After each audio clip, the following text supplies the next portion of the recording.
Sim. Bom, muito boa tarde a todas e a todos presentes nessa atividade do nosso laboratório, do LEPEX, do CAP da UERJ. Hoje é 16 de maio, às 5h08.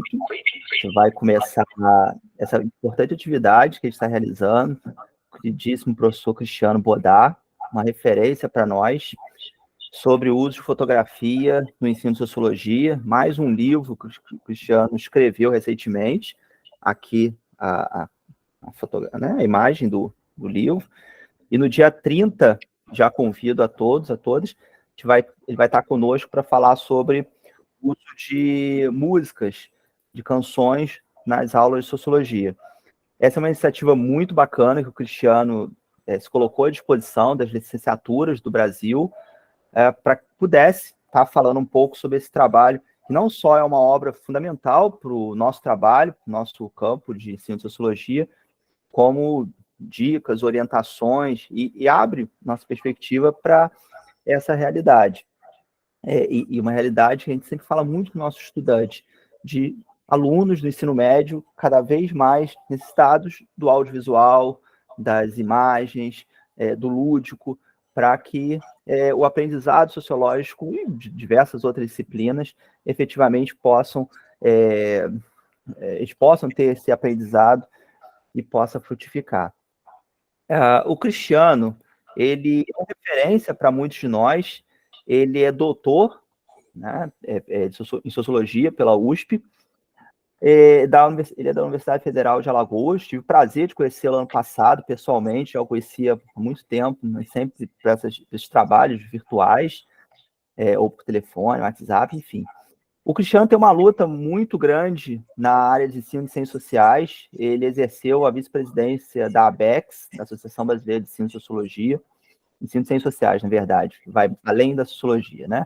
Em 2018, 2022, e a ABEX vale muito a pena aqueles que não conhecem poderem conhecer, se filiarem à ABEX, e é um trabalho muito bacana. Eu tive a oportunidade de estar na ABEX nos últimos anos. É um trabalho muito bonito, muito importante, não só na militância pelo espaço do ensino de ciências sociais, como também nos trabalhos didáticos, pedagógicos que são realizados por essa entidade. Ele é editor do blog Café com Sociologia, um blog maravilhoso, quem não conhece, vale muito a pena conhecer também. Nós tivemos a oportunidade na UERJ, no nosso curso de licenciatura, de bolsistas, alguns estudantes, publicarem alguns materiais didáticos no blog Café com Sociologia. O Cristiano é entusiasta de uma série de produções no campo do ensino de ciências sociais, né? Então, conceitos de sociologia, conceitos de antropologia, conceitos de ciência política, muitos desses trabalhos eu tenho levado para o estudante prática 3, né? Prática pedagógica 3 na UERJ. Então, temos aqui estudante de prática 3, estudantes do estágio supervisionado 1, temos estudantes da licenciatura da UERJ de modo geral, e de alguns outros programas que eu coordeno, programa de residência pedagógica, o PROEJAI, que é o projeto da EJA, no CAP da UERJ. Então, temos não só alguns bolsistas que trabalham comigo, como estudantes que estão nas minhas disciplinas, e dos meus colegas também, inclusive contando aqui com a presença do professor Rodrigo Paim, né, nosso companheiro lá do CAP da UERJ. Então, o Rodrigo, Daniel também, que eu vejo aqui, né, professor da FAETEC, do Exército da FAETEC, vai trabalhar comigo na residência pedagógica. Então, Cristiano, olha, muito obrigado pela tua presença, eu te passo a palavra e que seja uma tarde bastante produtiva para nós.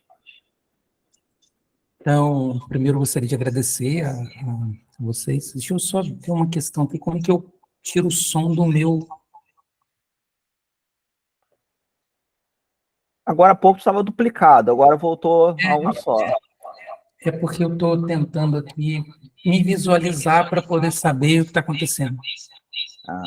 Sim. Mas não vai dar certo, não.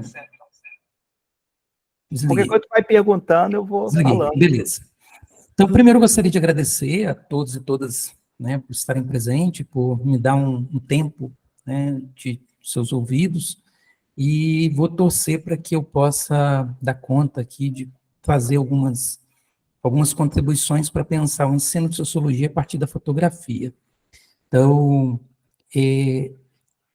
a minha exposição, ela tem origem nesse livro que o Wallace acabou de falar, está aí na imagem, Uso da Fotografia no Ensino de Sociologia, que a propósito não tive ainda tempo ainda de fazer uma atividade de lançamento, né, oficial.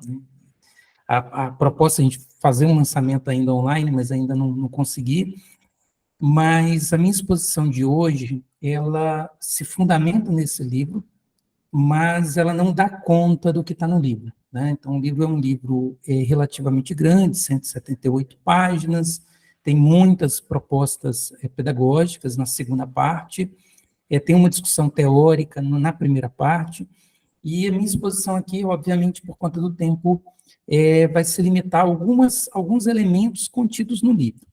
Então, isso também é uma forma de fazer uma propaganda de convite à leitura do livro, né, aqueles que acharem interessante a minha exposição de hoje. A minha proposta com esse livro é tentar provocar aos professores e futuros professores e professores de sociologia a utilizar a fotografia de forma um pouco diferente do que comumente se utiliza. Então, essa é a proposta. E essa proposta ela é carregada de uma preocupação que vai estar presente tanto nesse livro, quanto no livro Uso das Canções no Ensino de Sociologia, que é a minha preocupação de que a aula permaneça, que a aula se configure efetivamente como uma aula de sociologia. Né?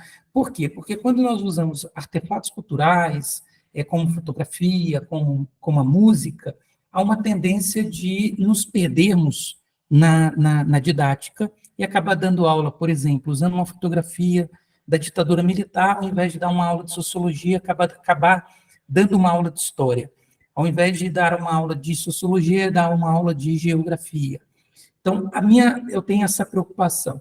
E o livro traz essa preocupação, e um pouco dessa preocupação eu vou passar aqui na exposição, porque eu parto do pressuposto que uma boa prática pedagógica disciplinar, ela carece de uma base dos conteúdos disciplinares para, então, apoiado em contribuições didáticas, se desenvolver realmente numa prática qualificada.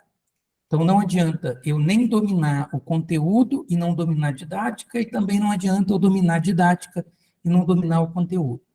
Então, para falar de uso de fotografia no ensino de sociologia, 3 coisas são fundamentais. Uma primeira é ter clareza da especificidade da sociologia. Não, eu não posso perder o foco de que a minha aula é uma aula de sociologia, e para não perder o foco eu tenho que ter clareza.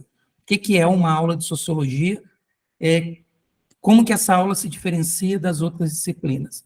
A segunda questão é que eu tenho que ter um conhecimento mínimo do objeto e do conteúdo que eu preciso ensinar. E um terceiro é o domínio mínimo também de recurso, né? Do recurso didático, da pedagogia, da didática que eu vou adotar. Então, veja, já brincando um pouco com a fotografia, a gente vai falar um pouco do enquadramento, ou seja, do contexto que origina essa minha reflexão em torno do uso da fotografia. Esse enquadramento, esse contexto, ele tem a ver com os avanços técnicos. Então, a gente só está falando de uso de fotografia, porque nós temos um avanço técnico que deu origem ao que a gente chama de imagens técnicas, que se diferenciam das imagens tradicionais, as imagens não técnicas, as imagens artísticas, como a pintura, por exemplo.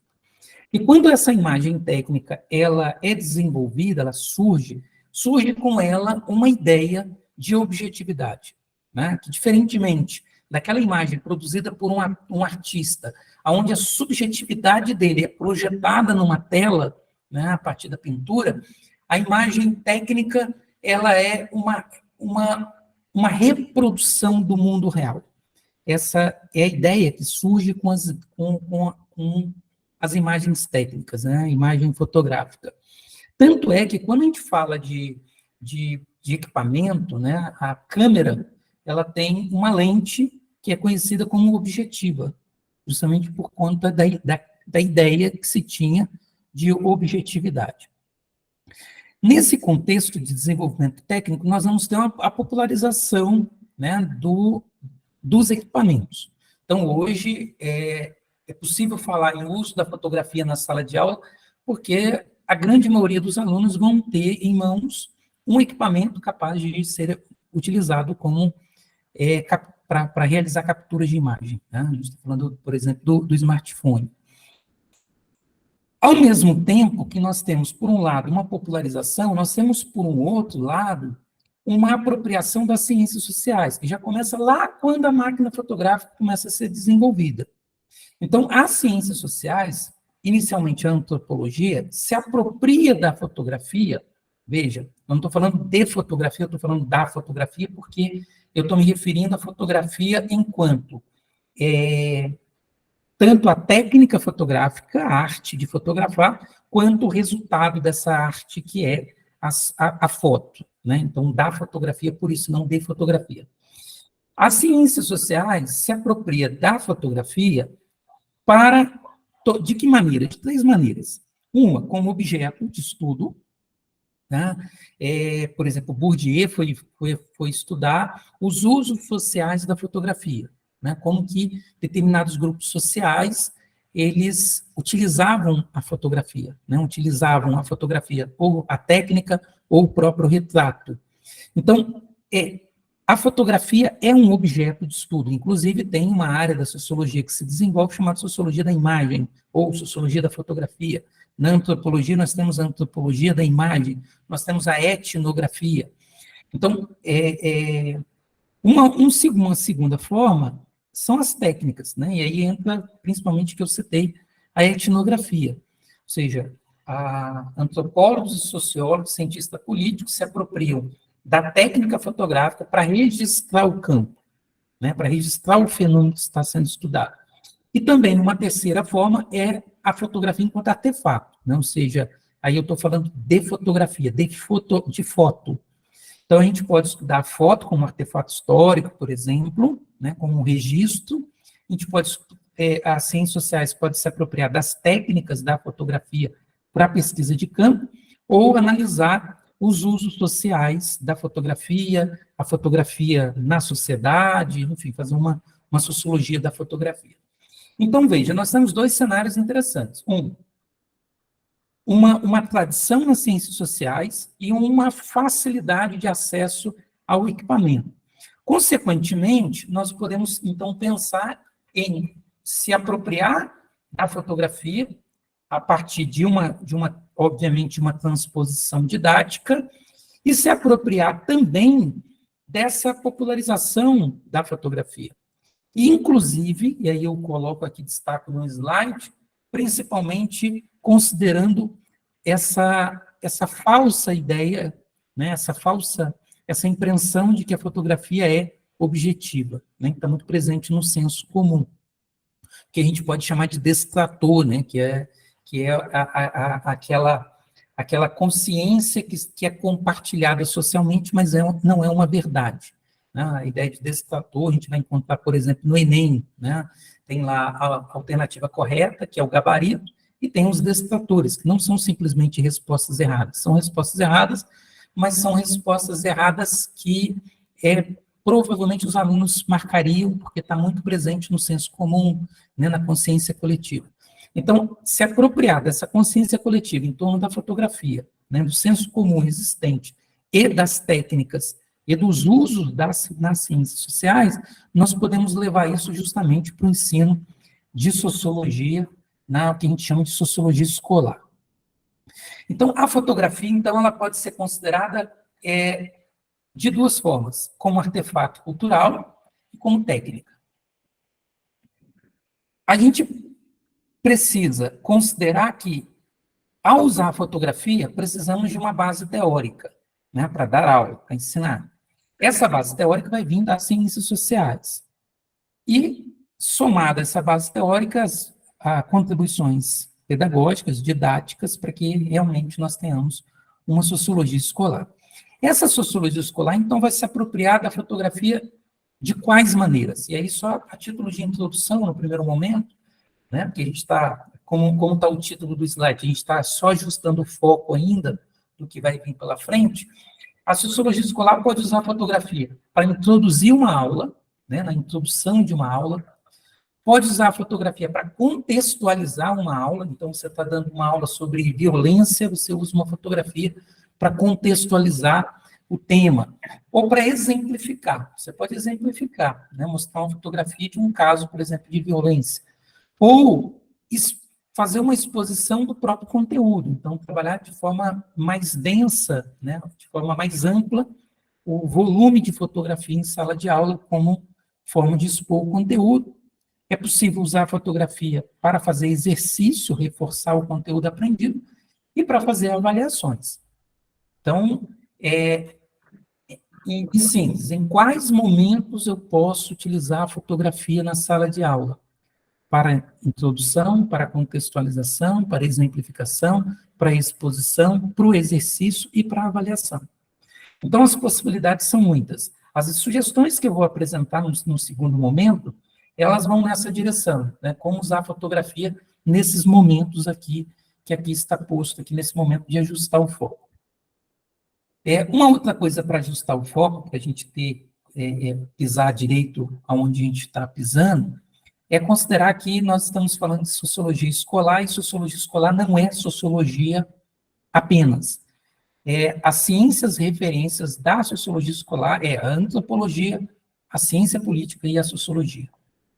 É muito comum o professor confundir, achar que a aula de sociologia só tem conteúdo de sociologia. Por isso que eu opto sempre por usar essa expressão sociologia escolar para diferenciar a sociologia ciência ou a sociologia ensinada no ensino superior.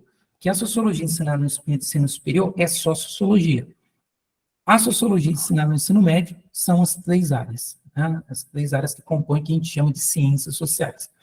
Veja bem, essas 3 áreas são as referências do campo escolar, né, da sociologia escolar. Então, é nelas que nós precisamos buscar as especificidades.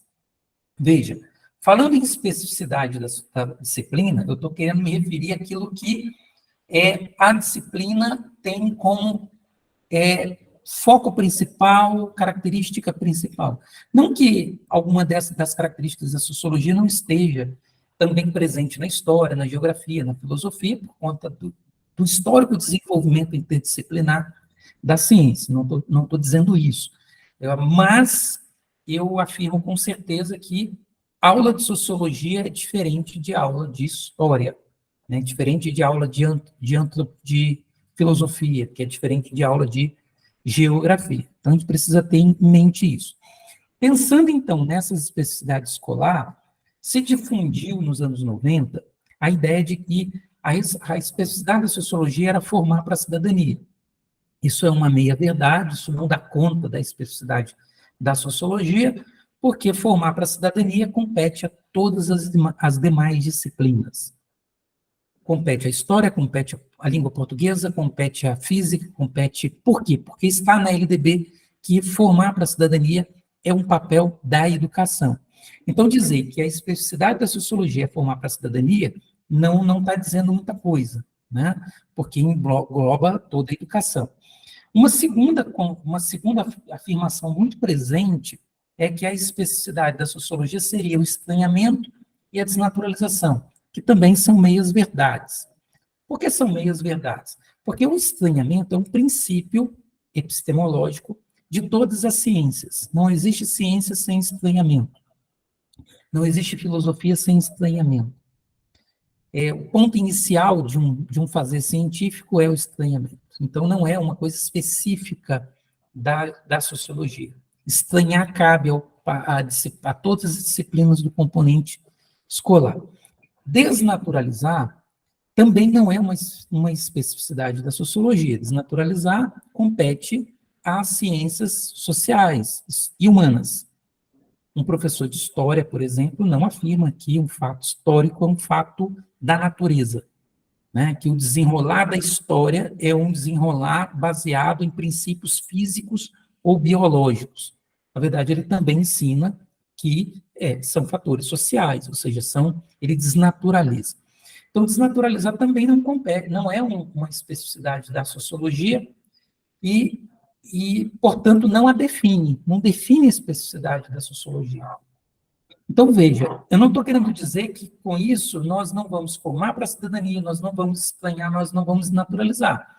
Isso é uma parte da sociologia, mas não é a sua especificidade. Não é isso que vai diferenciar a nossa aula de uma aula de história, de uma aula de geografia, de uma aula de filosofia, por exemplo. Como que a gente percebe qual é a especificidade da disciplina? A gente não precisa inventar a roda. O que nós precisamos é olhar as ciências referências. E as ciências referências, como eu disse anteriormente, elas são a sociologia, a antropologia e a ciência política. Então, qual é a especificidade das ciências sociais? Porque a disciplina escolar, ela é resultado de um processo de transposição das ciências referências. Então, eu olho para as ciências referências, eu vou entender minimamente qual é a especificidade da sociologia. E aí, pensando nessa especificidade, eu gosto de usar um termo que simplifica, é um termo mais simplificador, que é o conceito de percepção figuracional da realidade, ou percepção figuracional do mundo social. O que é isso? Essa percepção figuracional, né, que está presente na sociologia, é a preocupação de, quando nós vamos dar aula, de estarmos historicizando a realidade, de estarmos mostrando os conflitos, as acomodações, né, algo que o Ottaviani, por exemplo, já dizia nos anos 80, né, que uma das principais características da sociologia e das ciências sociais era um movimento, né, e esse movimento é um movimento histórico. Uma segunda característica que vai compor essa percepção figuracional é a compreensão da interdependência entre indivíduo e sociedade, que está presente também nas ciências referências, né? As relações entre indivíduo e estrutura, né? Também observar as relações sociais e as estruturas, né, de forma sempre dialética. Então, a gente nunca ensina uma história linear. A história dialética é justamente porque ela é marcada por conflito, marcada por relações de poder, que se dá a partir de constrangimentos exteriores, que moldam as estruturas subjetivas, interiores dos indivíduos, da mesma forma os indivíduos que também são capazes, de alguma maneira, influenciar nas estruturas sociais, né, o que se dá de forma dialética. Então, quando a gente está falando de ensinar a sociologia, nós estamos falando de uma prática que envolve historicizar, mostrar as relações de poder, mostrar os movimentos dialéticos, a relação indivíduo e sociedade, indivíduo e indivíduo, a relação entre os constrangimentos, a objetividade e a subjetividade. Então, esse conjunto de elementos precisa estar presente na nossa prática de ensino escolar. É isso que vai diferenciar a minha aula de uma aula de história. É isso que vai diferenciar a minha aula de uma aula de geografia. Para citar um exemplo. Imaginemos eu dando o tema ditadura militar. Ditadura militar é um tema que pode ser abordado pelo professor de geografia, pelo professor de história, pelo professor de sociologia. Portanto, por isso que o tema não define a disciplina. O que define a disciplina é a percepção que se tem do objeto, né, um objeto de ensino. Um professor de história, ele vai reconstituir o cenário envolvendo ali as estruturas e os indivíduos. Ele vai reconstituir o desdobramento dos fatos. Então, a grande preocupação do professor de história é com o tempo, com o espaço e o tempo. Se eu vou dar uma aula de sociologia, a minha preocupação não vai ser essa. A minha preocupação é também historicizar, mas olhar essa história de forma dialética, os conflitos existentes, as relações de poder, essas relações de poder de forma simétrica, a relação, como que a estrutura da época está influenciando os indivíduos, como que os indivíduos, durante a ditadura militar, estão tentando influenciar a estrutura, como que essa estrutura ela é absorvida pelas subjetividades dos indivíduos, como que essa subjetividade dos indivíduos está tentando moldar as estruturas sociais, como que os indivíduos estão se relacionando uns com os outros, as redes formadas. Então, tudo isso passa a ser uma aula de sociologia justamente por conta desse cuidado. Então, aqui, nós temos aqui as dimensões quando a gente fala de ensino de sociologia. A dimensão histórica, dialética, de poder, as relações de interdependência, as estruturas sociais e o agenciamento. Né? Vou passar. A minha preocupação com esses elementos é justamente para garantir que, ao usar a fotografia, estejamos dando aula de sociologia, e não aula de história, e não aula de filosofia, e não aula de qualquer outro negócio. E aí eu apresento dois cuidados básicos para a gente não cometer alguns equívocos que possa prejudicar o andamento das aulas. Um primeiro é sempre ter em mente a questão de o que vem primeiro. São os objetivos do ensino ou a escolha do recurso didático, né, do artefato ou do recurso. Quando a gente vai fazer um plano de aula, nós nos perguntamos o que ensinar, para quem ensinar, por que ensinar e como ensinar. Veja que não foi proposital a ideia de ter colocado como ensinar, porque como ensinar é a última pergunta de um plano. Então, primeiro eu defino qual é o conteúdo, né? Depois eu defino para que ensinar aquele conteúdo e por que ensinar aquele conteúdo. Só então eu vou pensar como. Isso eu quero dizer com isso que não é interessante ouvir uma aula sobre o uso de fotografia e pensar assim, amanhã eu vou usar fotografia na aula, porque você está fazendo as coisas, você está colocando o carro na frente dos bois.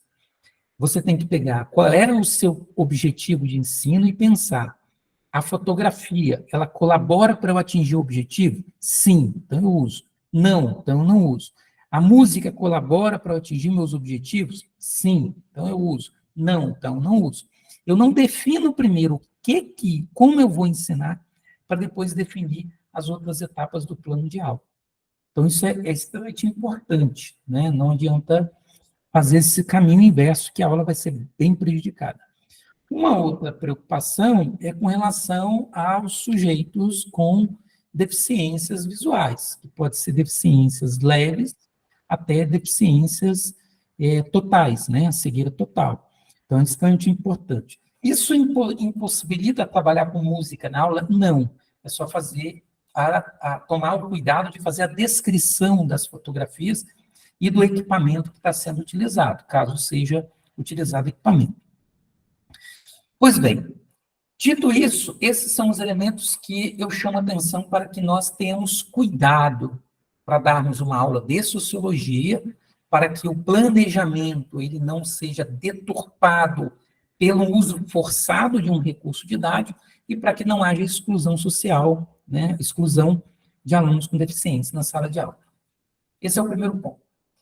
Um segundo ponto, né, que eu vou trazer no livro, que aí vai compor o primeiro capítulo, é uma breve apresentação de uma sociologia da fotografia.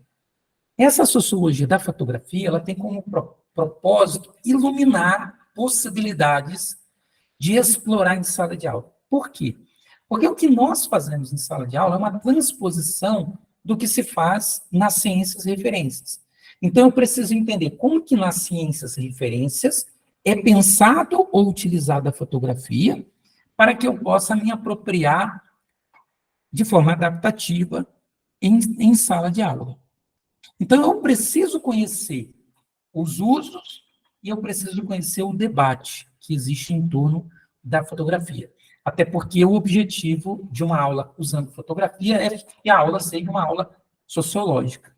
E eu só vou fazer uma análise sociológica do uso da fotografia ou do artefato fotografia se eu tiver uma bagagem teórica mínima sobre.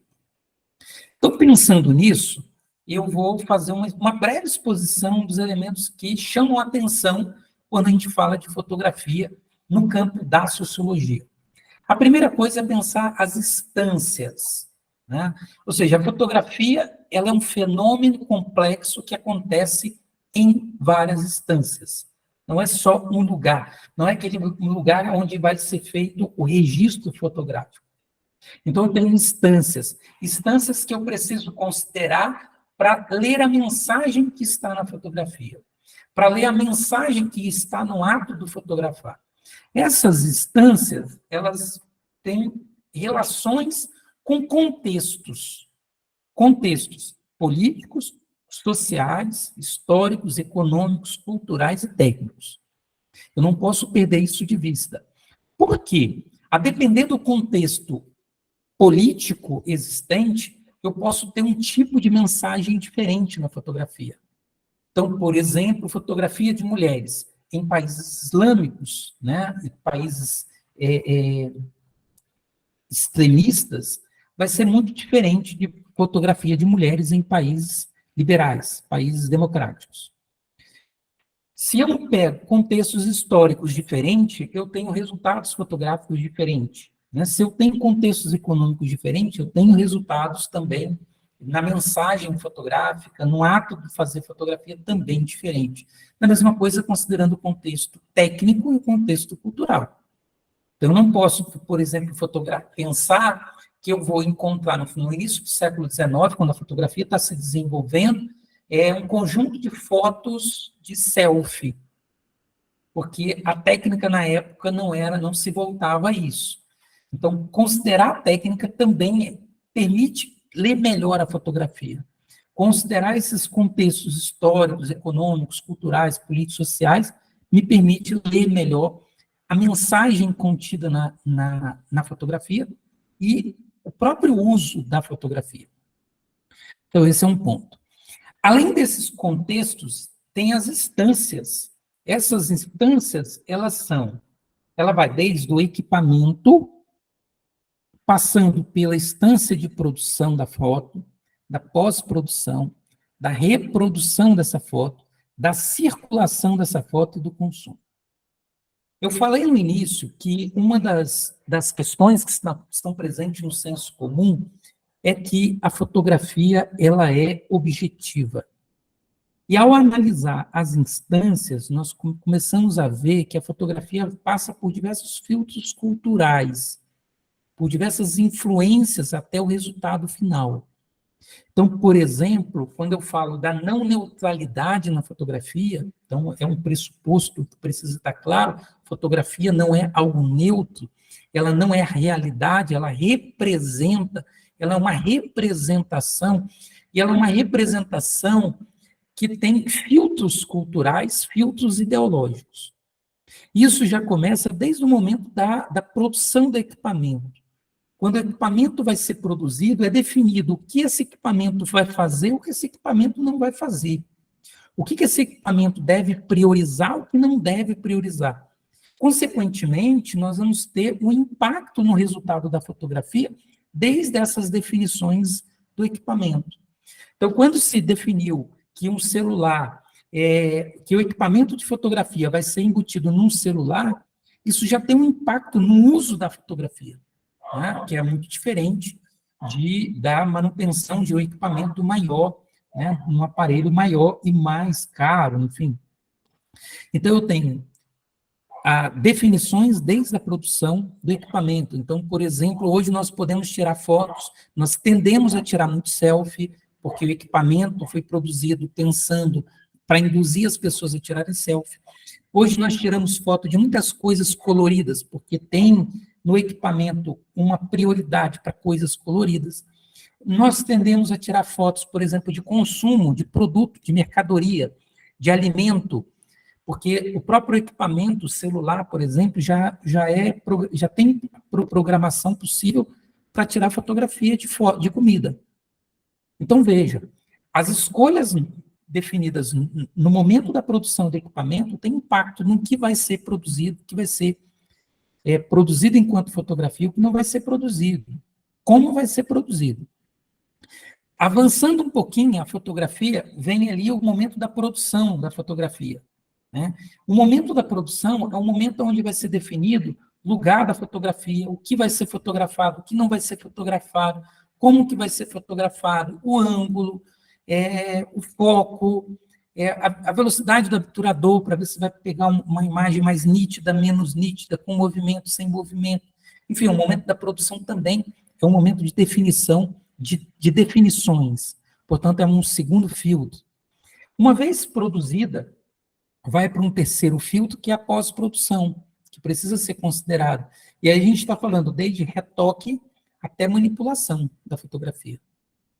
Então, também um outro filtro.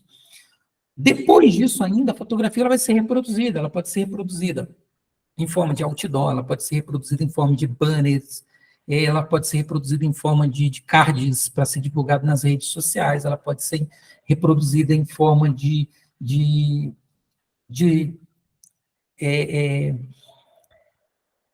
elementos para decorar, para indicar, para vender produtos, enfim, você tem uma reprodução que pode ser ampla, pode ser reduzida. Isso também é uma escolha. A circulação disso, aonde vai circular, tem impacto diferente.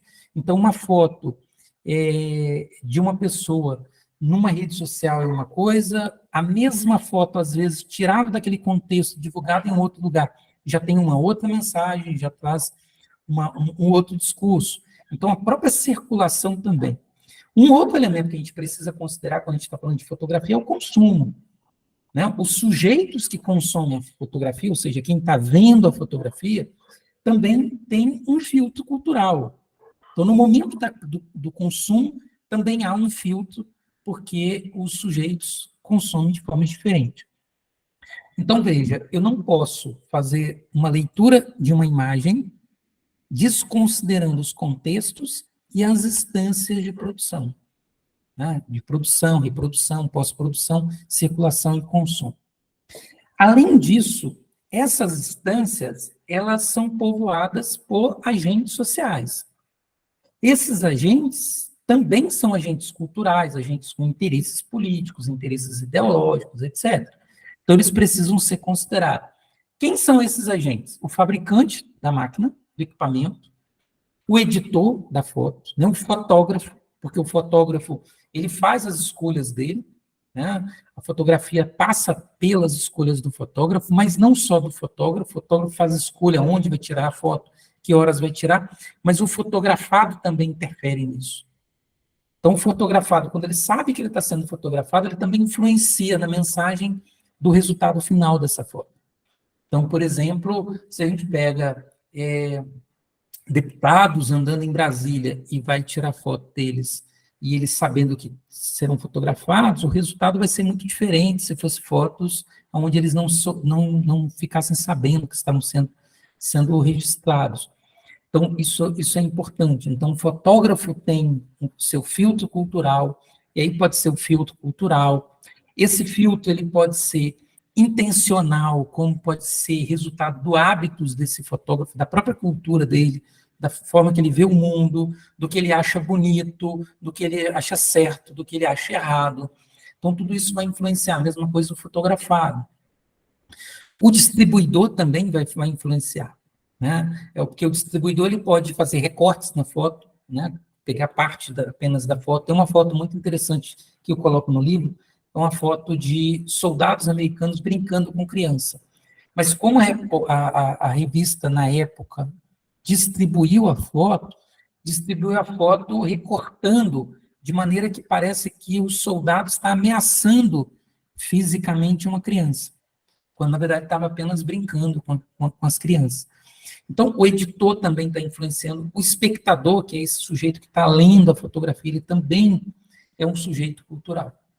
Então, veja, quando a gente vai levar a fotografia na sala de aula, a gente precisa considerar tanto as instâncias quanto os agentes, para que tenhamos uma abordagem crítica, para que não venhamos reproduzir a ideia de que a fotografia é algo objetivo, é algo que é o real, e não uma representação do real que passa por um conjunto de filtros que vai desde a sua produção, desde a produção do equipamento, passando pela produção da foto, passando pelo fotografado, passando por quem vai distribuir, enfim. Então, nós temos um conjunto de elementos que precisam ser considerados quando a gente vai falar de uso de fotografia. Veja, então eu tenho todos esses elementos, o que eu vou chamar de mundo fotográfico.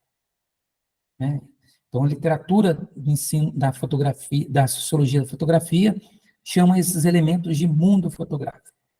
Então, veja, eu não posso usar a fotografia na sala de aula ignorando o mundo fotográfico, ignorando tanto as instâncias, quanto os agentes, quanto os contextos.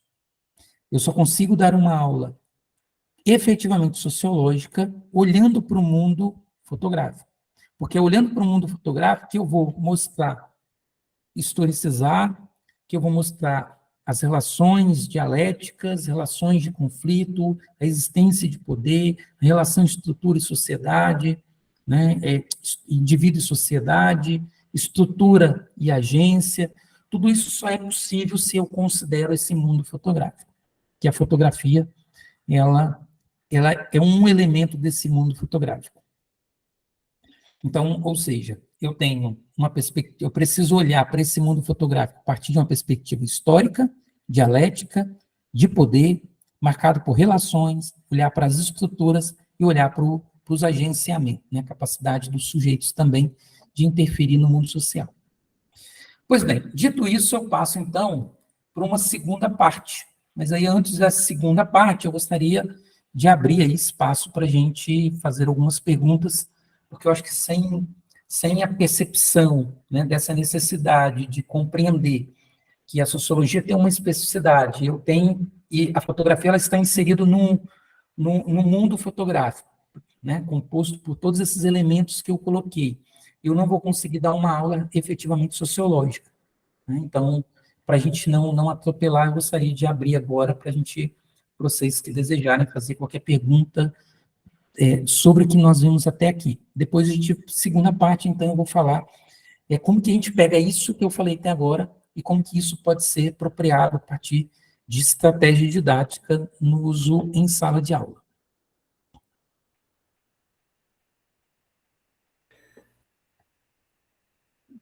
Está aberto, então, para as colocações, as perguntas, sugestões.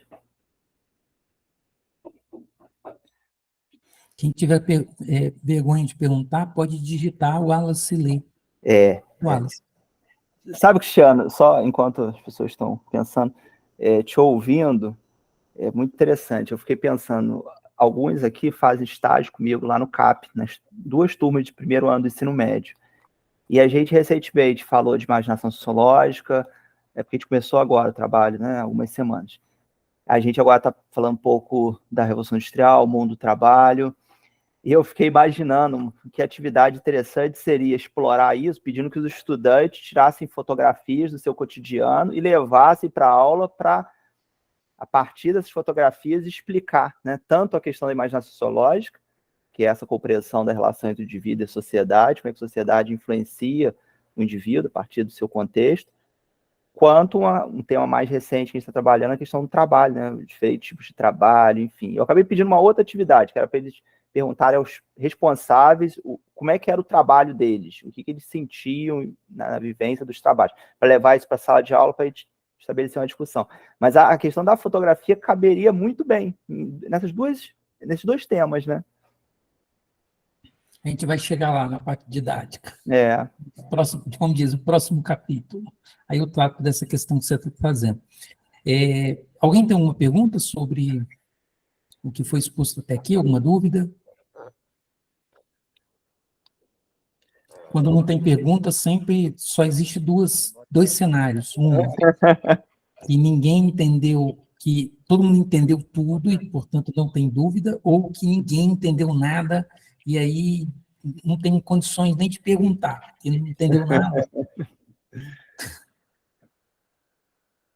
Eu gostei dessa sala de aula, Cristiano.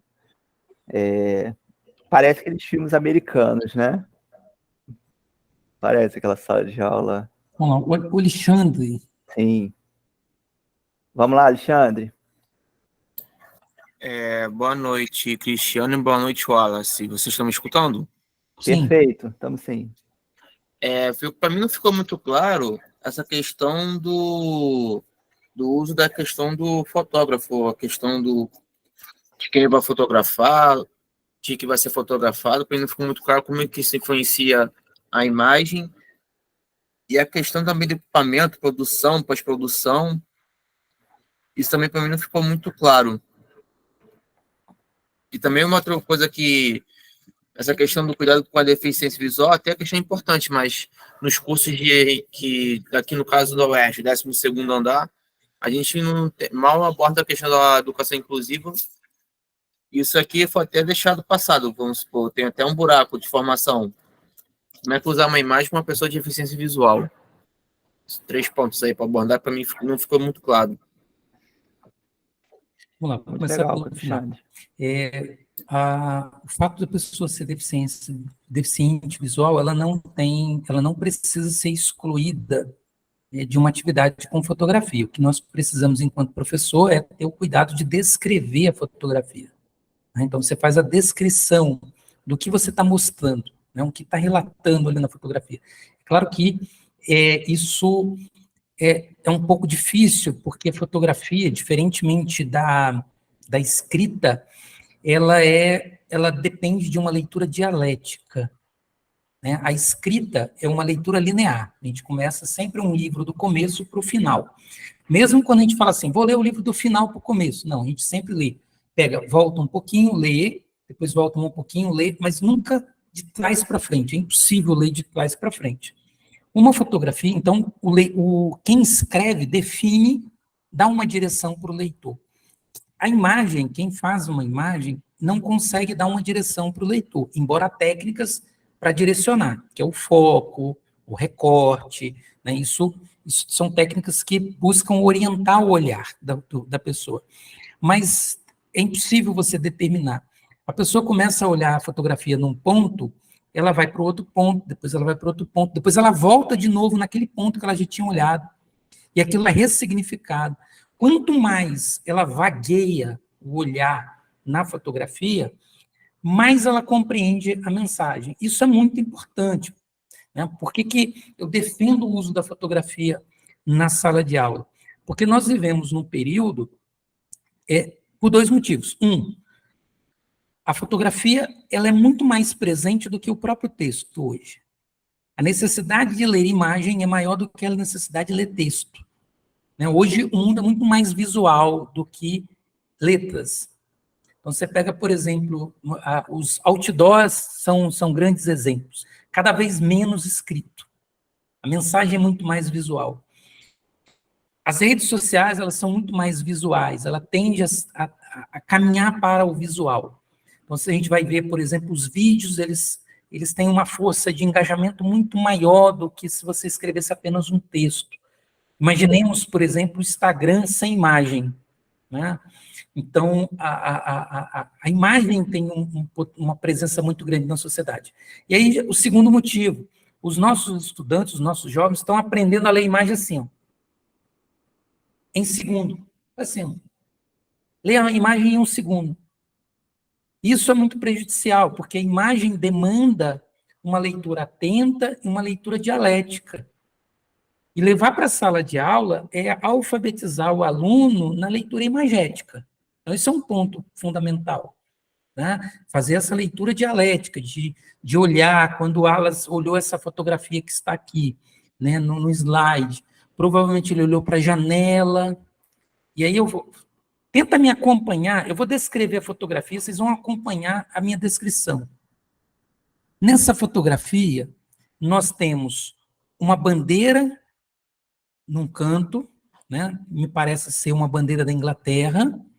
Nós temos 2 quadros, um quadro, uma mulher e o homem, um outro quadro não dá para ver muito bem, nós temos um quadro negro que faz um L nas paredes, o chão é de madeira, né? Madeira um pouco mais escura, as carteiras são metálicas com madeira, nós temos janelas bem grandes, abertas, a parede se assemelha ao teto, tem o mesmo material.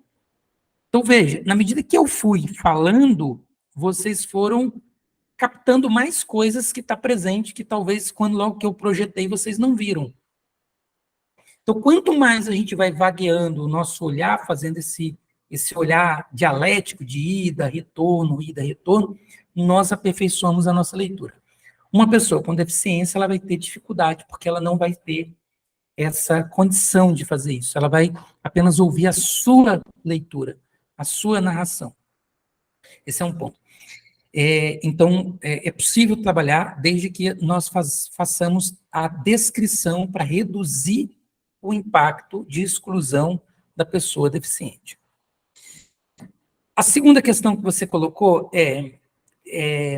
ela é bem ampla, né? Na verdade, grande parte do que eu apresento, que eu expliquei, é que a fotografia, o resultado da foto, passa por um conjunto de filtros. E esse conjunto de filtros que eu estou falando, são reflatores, coisas que vão mudando o sentido, vão transformando o sentido dessa fotografia, até que chegue lá no final e você consuma uma fotografia.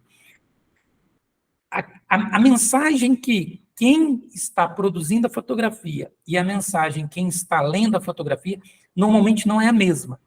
Ou seja, quem emite, quem tem a intencionalidade de transmitir uma mensagem, não necessariamente vai conseguir com que o espectador da imagem capte exatamente do que você está fazendo, do que você está transmitindo, justamente por essa leitura dialética que cada um faz. No livro eu cito um exemplo de uma pesquisa bem interessante que comparou o olhar dos fotógrafos para o olhar de pessoas comuns. O olhar das pessoas fotógrafas é um emaranhado, porque colocaram um equipamento que calculava o movimento da retina, fazendo linhas. E isso virou um emaranhado. Enquanto que as pessoas comuns, os movimentos eram menores. Por quê? Porque o fotógrafo, ele tem um olhar mais atento, ele está muito mais alfabetizado ao olhar da imagem. Então, levar isso para o ensino de sociologia, para a sala de aula, é fundamental. Né? Para além de ensinarmos sociologia, ensinar a alfabetização imagética é importante. Todos os sujeitos, todos os agentes que fazem parte do processo desse mundo fotográfico influenciam no resultado da imagem. É isso que eu estava dizendo. Por exemplo, eu, como fotógrafo, eu posso fazer tudo o que essa máquina permite. Então, eu não posso fazer tudo. Quem produziu já definiu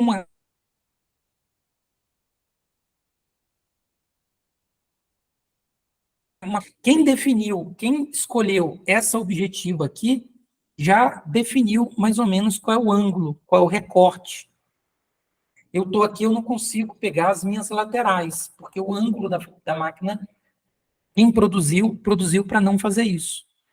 Então, veja, quem produz o equipamento já define uma série de coisas.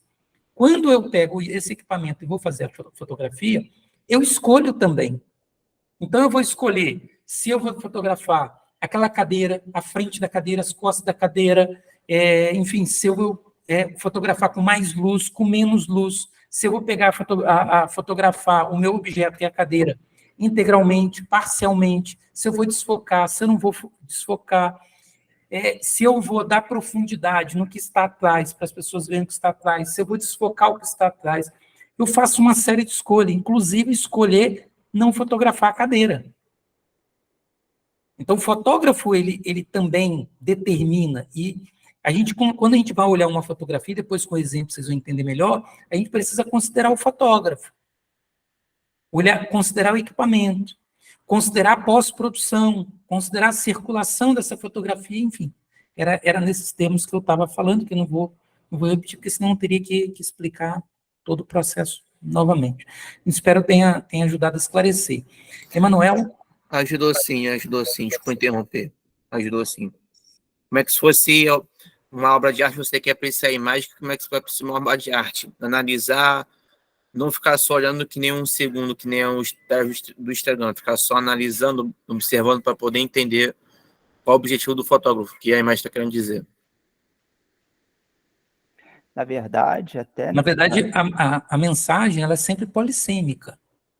Ou seja, não existe uma única mensagem na fotografia. Por exemplo, essa fotografia que eu coloquei no slide aqui, ela pode transmitir uma mensagem para o Wallace diferente da mensagem que você está captando. Eu posso simplesmente, por exemplo, o Wallace falou assim, essa foto lembrou das escolas americanas. Essa foi a mensagem que ele captou. A minha mensagem aqui que eu posso captar, eu posso dizer assim, ó, olha como que a escola é hierárquica, tudo em fileira. Ou eu posso captar uma outra imagem. Olha como que a escola é bonita quando não tem aluno para fazer bagunça. Então, assim, é polissêmico, né? O fotógrafo nunca tem controle total sobre o que é fotografado, porque o leitor também tem a sua cultura, e a partir da cultura, da sua cultura, dos seus interesses políticos, dos seus interesses ideológicos, ele faz a leitura da imagem. Da mesma forma, todos os agentes que compõem o mundo fotográfico. Emanuel? Rapidinho, eu vou passar para o Emanuel, e tem um outro comentário. O Alex tinha levantado a mão, acho que tirou, né, Alex?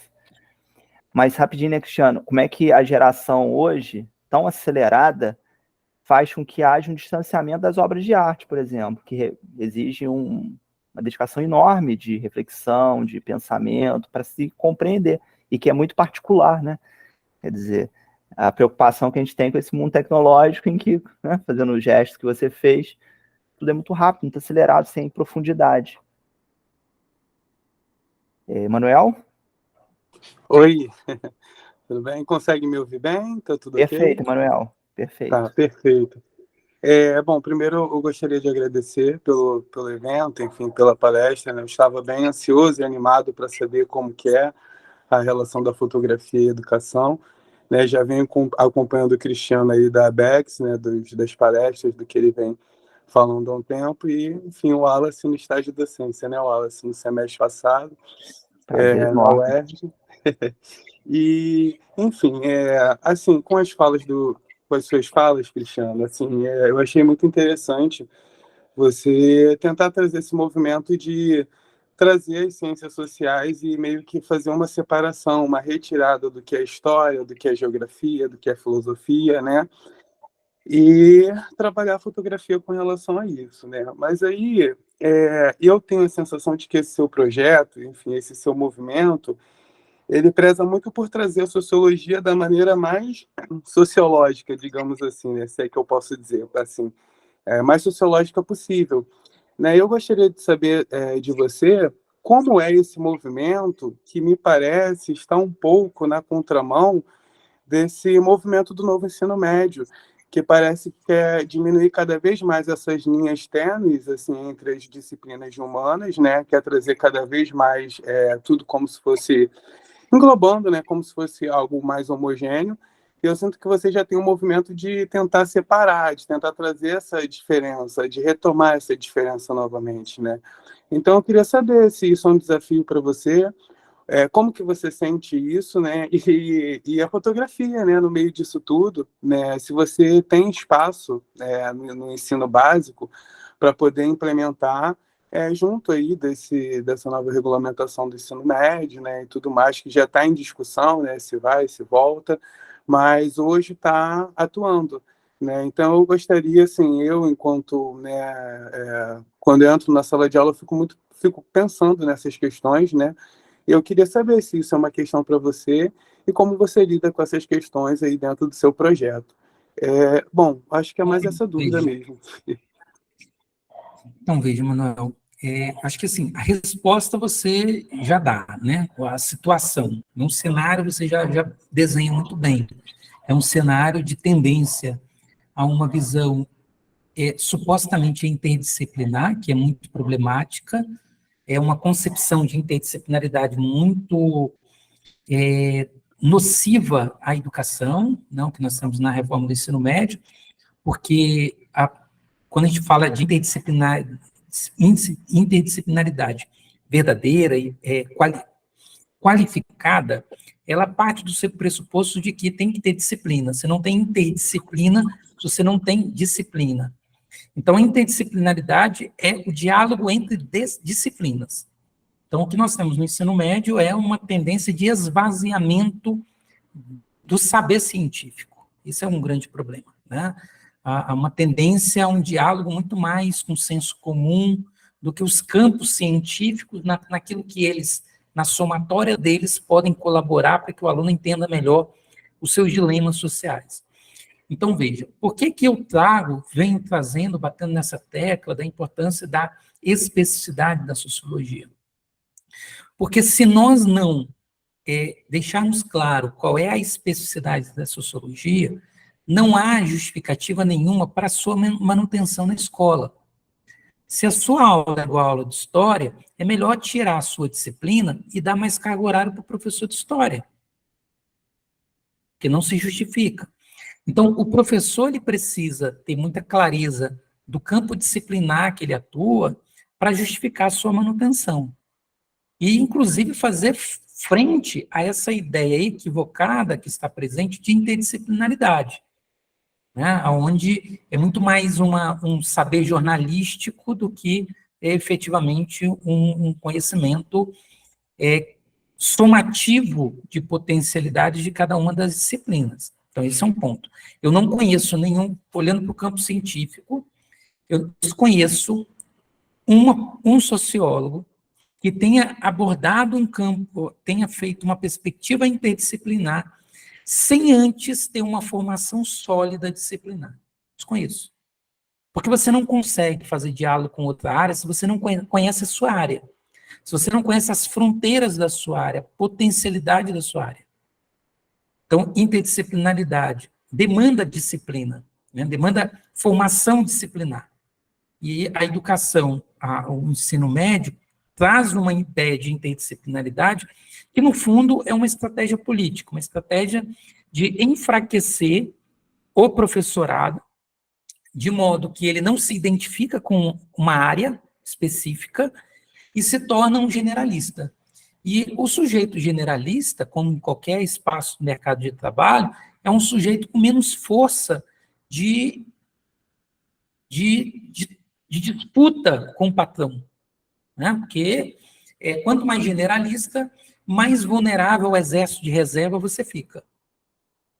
Então, você quebra as entidades de apoio, que você desmobiliza, porque o sujeito não se identifica com nada, e, ao mesmo tempo, por ele ser generalista, ele não tem como pleitear melhores condições de trabalho, melhores salários, porque ele é um generalista como qualquer um outro é. Esse é um grande problema. É diferente de um professor que é altamente especializado na sua área, né? Então, é isso. Não vou adentrar mais nisso, porque senão a gente perde o foco daqui. Tem mais alguma questão para a gente avançar, Wallace? Cristiano, tem 3. Eu vou... Dejamin Pereira coloca, professor, deixa eu ver se foi a primeira, foi. Professor Cristiano, gostaria de saber que possibilidade se tem para os registros fotográficos dos alunos, aí entre parênteses, álbuns de família. E os registros fotográficos, né? E os registros isso fotográficos... eu vou abordar mais em frente. Tá. Então deixa suspenso. Aí o Sérgio depois coloca, tem uma questão. Toda foto tem uma intencionalidade, e a percepção da mesma é carregada de subjetividade. O seu uso na sociologia escolar pode levar a questões que não estavam no planejamento de uma aula específica. Como lidar com a liberdade do olhar do aluno sobre a foto e que nem sempre coincide com o conteúdo e objetivo da aula? Essa possibilidade é uma potencialidade ou um problema? Beleza, uma boa pergunta, né? Primeiro, você, assim como o fotógrafo, ele consegue minimamente fazer algumas definições, né? O Wallace não vai olhar para essa foto que eu coloquei aqui e pensar numa igreja, num salão de beleza, ele não vai pensar, né? Porque tem elementos aí que orientam minimamente alguma coisa. É uma orientação, mas não é uma definição. Quando a gente vai selecionar um material para ser usado, a gente tem que ter muita clareza se esse material, ele minimamente orienta a um direcionamento que nós desejamos. Então, se eu quero trazer uma foto para fazer uma discussão sobre violência, eu tenho que ter cuidado para que a mensagem contida na fotografia, ela direcione os alunos a uma leitura em torno da violência. Então, isso é uma leitura que o professor precisa fazer. Eu não posso levar uma fotografia muito polissêmica, senão eu vou acabar não conseguindo avançar, a não ser se o objetivo da aula é esse, né? Discutir a polissemia das imagens e tal. Mas, se não, eu posso fazer esse movimento. Por exemplo, como que eu faço esse direcionamento? Tanto com a escolha da foto, como é a associação entre foto e texto. Então, uma legenda numa fotografia, ela orienta o olhar. Inclusive, eu tenho no livro, né, que a gente está, que fundamenta essa aula, eu coloco um exemplo. Tem uma fotografia e tem um homem na praia, em pé, assim, tipo um salva-vida, na verdade, não um salva-vida. E aí tem uma legenda, né, salva-vida na praia em Guarapari, Espírito Santo. Quando a pessoa lê a legenda, a pessoa vai ver o quê? O salva-vida. Se não se a praia de Guarapari, Espírito Santo, é multicolorida, as pessoas iriam olhar imediatamente para as sombrinhas. Então, às vezes, a legenda, né, o título da imagem, direciona o olhar. Então, isso é importante para a gente não perder de vista isso, né? Há técnicas, há meio de a gente orientar para que a polissemia não acabe prejudicando o andamento da aula, ok? Então é isso. Mais alguma coisa, Wallace?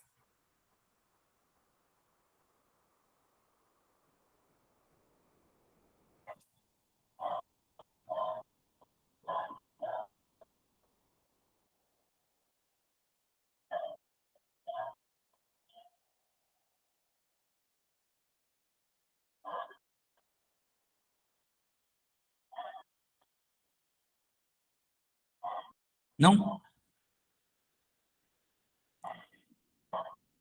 Se você estiver falando, você está sem áudio, tá?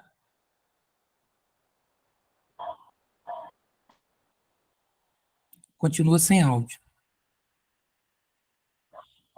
Agora. Agora voltou o áudio. Esse microfone aqui é terrível. Eu tinha falado a Tereza. Tereza pergunta: gostaria de saber se poderá determinar uma mensagem pronta utilizando da fotografia em determinado conteúdo ao aluno, ou o aluno verá na fotografia mensagem que estará totalmente fora de questão no que se refere ao conteúdo. Isso, a pergunta está relacionada à pergunta anterior, né? Tem imagem que não direciona muito bem a leitura, e aí o aluno vai fazer leituras diversas, e aí, dependendo da imagem que a gente seleciona, ela pode direcionar o olhar para aquilo que nós estamos chamando atenção. Agora, nada impede também do professor dizer assim, pessoal, ó, essa imagem que eu estou fazendo aqui, ela pode ter muitas leituras, mas a gente vai focar em tal mensagem que ela traz, assim, assim, assim, assim. Então, é possível também fazer esse direcionamento. Ok? Então, eu posso, seguindo para a segunda parte, né? Essa segunda parte é literalmente a segunda parte do livro, é uma parte que é mais voltada a orientações didáticas e menos teórica. E aí a gente começa com a fotografia enquanto artefato cultural, né? E eu estou me referindo à fotografia foto. A foto, ela pode ser utilizada na sala de aula para ensinar uma leitura imagética à luz das contribuições sociológicas. Então, eu tenho aqui um quadro, né, com algumas sugestões de leitura introdutória da fotografia. Isso está presente no livro. Então, por exemplo, buscar fazer com que os alunos, ao olhar uma fotografia, considerem as dimensões endógenas, ou seja, internas da fotografia, que está na fotografia, e as dimensões exógenas, externas à fotografia, externas ao ato de fotografar. Então, por exemplo, nas imagens endógenas, né? O que a fotografia registra? Quando foi o registro? Onde ocorreu o registro? Quem é o fotógrafo? Qual é o equipamento? Houve ou não manipulação pós-produção? Qual é a mensagem principal? Essas perguntas simples permitem que o aluno tenha mais atenção à leitura da fotografia e uma leitura mais crítica. Com relação às dimensões externas, é possível fazer com que os alunos se atentam a qual é o contexto sociocultural da fotografia. Qual o lugar do fotógrafo na sociedade, o papel social, o lugar dele na sociedade. Quais são os meios de divulgação dessa imagem? Como essa imagem ela foi divulgada em quais espaços? Qual é o perfil das pessoas que consomem esse tipo de imagem, né? E quais os impactos essa imagem pode gerar para além dos impactos mais próximos. E aí eu cito aqui alguns exemplos para a gente fazer esse movimento. Nós temos 3 capas, 3 fotografias, né, que compõem capas, ou seja, o espaço de divulgação é um espaço de revista, e aí nós podemos comparar com uma outra fotografia. Veja, quando eu olho esse conjunto de fotografia e começo a fazer a pergunta, o que a fotografia registra? A resposta, de um lado, 3 heróis e de um lado, 2 vilões. Quando a fotografia registra em épocas pré-eleitorais, onde ocorreu o registro, né, no Brasil, no meio de um cenário de disputa política. Quem é o fotógrafo? O fotógrafo é o sujeito que trabalha para a Veja, né, de direita ou de extrema direita. Qual é o equipamento utilizado? Aqui tem tanto a fotografia quanto a manipulação, né, a manipulação usando software de manipulação de imagem. Houve claramente manipulação. E qual é a mensagem que quer transmitir essas imagens? E aí passo para as questões externas, né? Qual é o contexto? É um contexto de disputa entre direita e esquerda. Qual o lugar do fotógrafo nesse momento? É um sujeito que está ocupado uma posição ideológica à direita.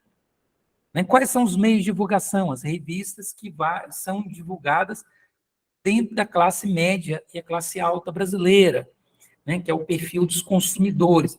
Qual o impacto que isso pode gerar? Pode mudar o destino dessas pessoas, né? Quando essas fotografias foram produzidas, logo de imediato, nós tivemos a deposição, a Dilma, que foi deposta da função de presidente, e o Lula, que foi preso. E o Collor, na época, na década de 90, que foi eleito,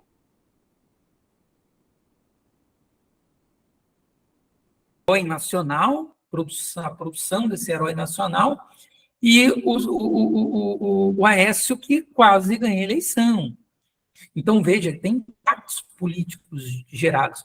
E eu só consigo fazer essa leitura, levar os meus alunos a fazer uma leitura sociológica, olhando, historicizando. Veja que eu historicizei as relações de poder, as relações entre indivíduo e estrutura, como que os indivíduos estão tentando influenciar as estruturas. Então, tudo isso acaba compondo a minha aula de sociologia, a partir dessas perguntas. Então, uma das possibilidades é trabalhar com leituras imagéticas, considerando uma perspectiva do que eu chamo de percepção figuracional da realidade. Ainda considerando a leitura imagética, a gente pode usar a imagem como um gatilho para começar uma discussão. Então, na minha aula, eu quero provocar, vou trabalhar sobre desigualdade social. Eu posso usar uma fotografia que retrata a desigualdade social para começar, como gatilho de uma discussão. Eu posso usar fotografia para identificar rituais, né? Estou fazendo uma aula de antropologia, né? na aula de ensino de sociologia, estou trabalhando cultura, estou trabalhando rituais, eu posso usar para identificar, eu posso contextualizar fenômenos, identificar características desses fenômenos. Então, pegar, por exemplo, um ritual como um casamento. Quais são as características de um ritual de casamento? Levar fotografias para trabalhar características dos fenômenos sociais, ou de rituais, ou de relações de trabalho, por exemplo. Eu posso explorar, a partir da fotografia, padrões e desvios sociais, né? Para mostrar como que a sociedade, como que os padrões estão presentes na sociedade, como que o desvio social está presente na sociedade.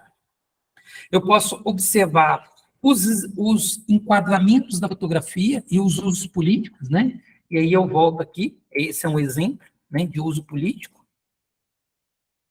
Eu posso usar ainda a fotografia para fazer uma sociologia histórica, usando fotografias do passado.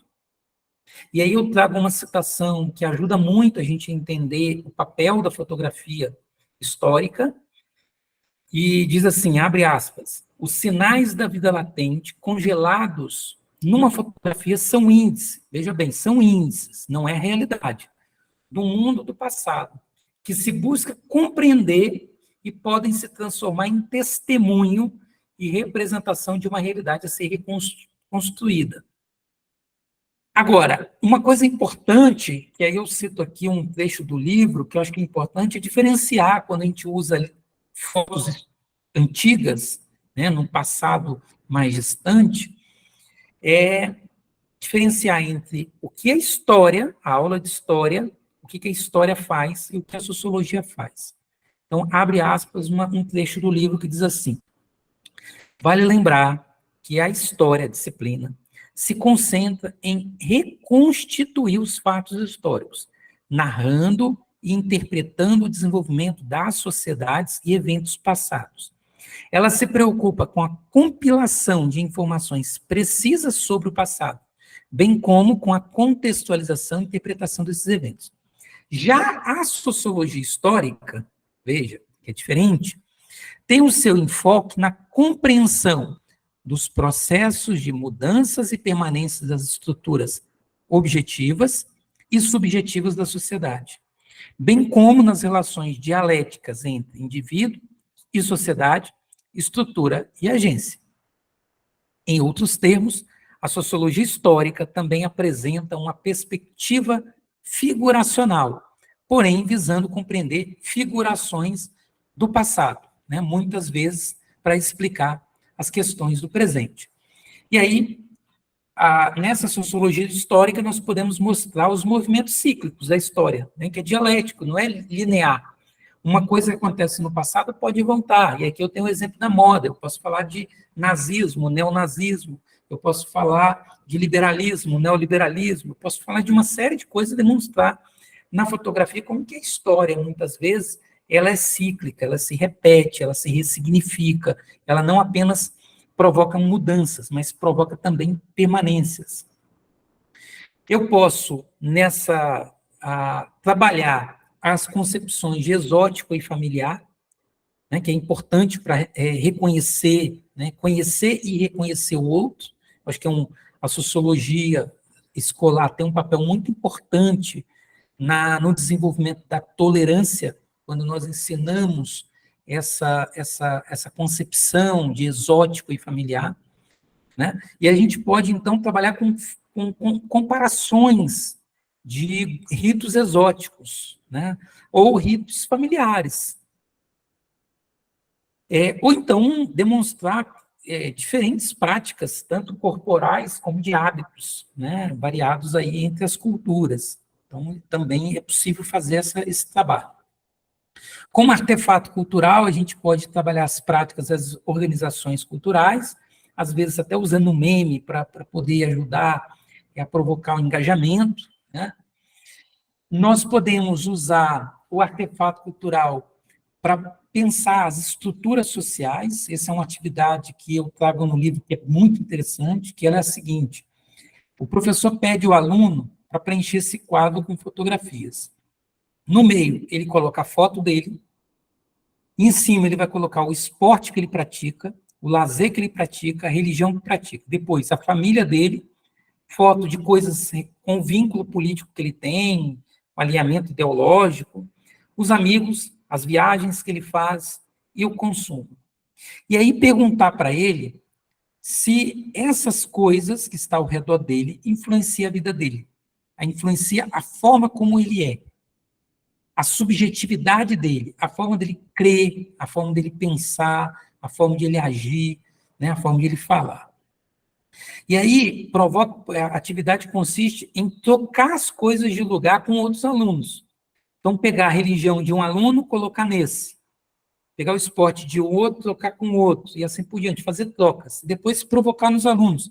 Se você tivesse essa sociabilidade, você seria a mesma pessoa, no sentido de que você sentiria o que você sente, você creria no que você crê, você pensaria no que você pensa, você agiria como você age.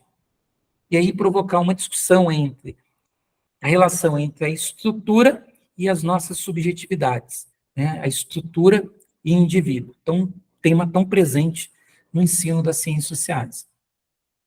Um outro ponto é reconstituir histórias de vida. por meio do álbum de família. E aí dá para explorar, por exemplo, as condições de cada época que conformaram determinadas figurações que nós tivemos ao longo da nossa vida. Então, por que nós temos muitas fotos de aniversário ou por que nós não temos fotos de aniversário? Qual é a situação da época que influenciava nisso? Então, nós vamos ter situações de pessoas que não têm álbum de fotografia, pessoas que têm mais álbum de fotografia, isso tem a ver com a classe social. Então, o que se fotografou ao longo do tempo tem a ver também com as estruturas sociais, com a subjetividade de cada família.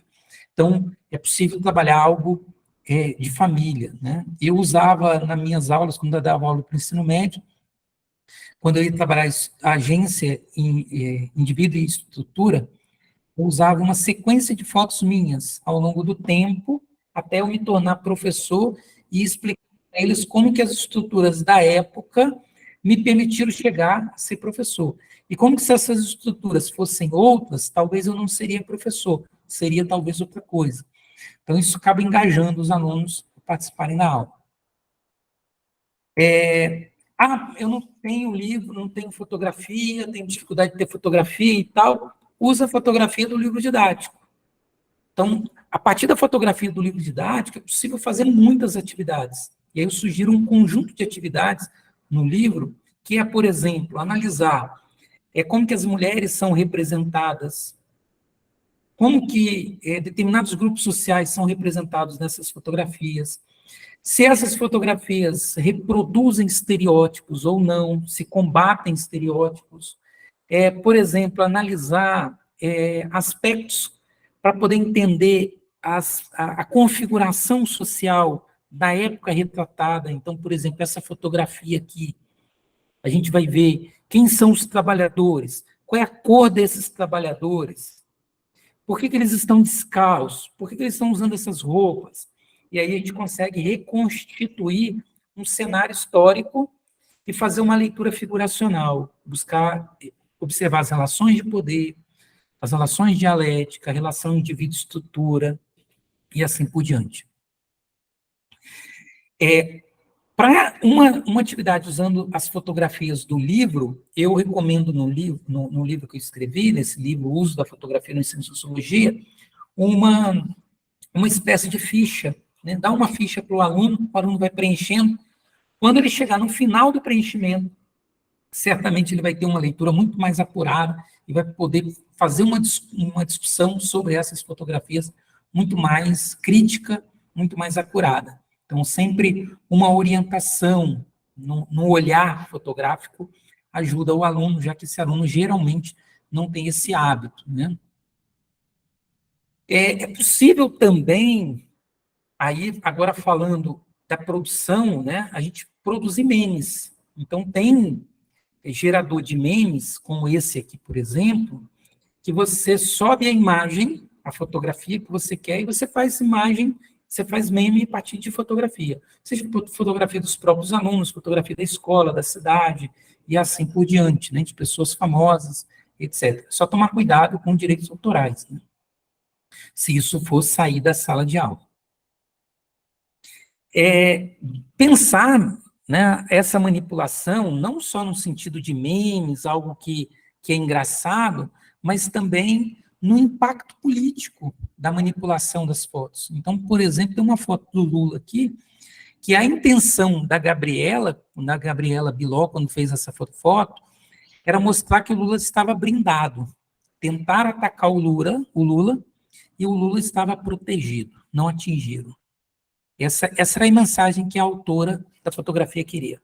O que aconteceu? Essa manipulação gerou outras leituras. Inclusive, um grupo de pessoas começaram a questionar a fotógrafa que essa fotografia induziria as pessoas a tentarem matar o Lula, cometer um homicídio. Então, a atirar no peito de Lula. Então, colocando como se fosse uma indução ao assassinato.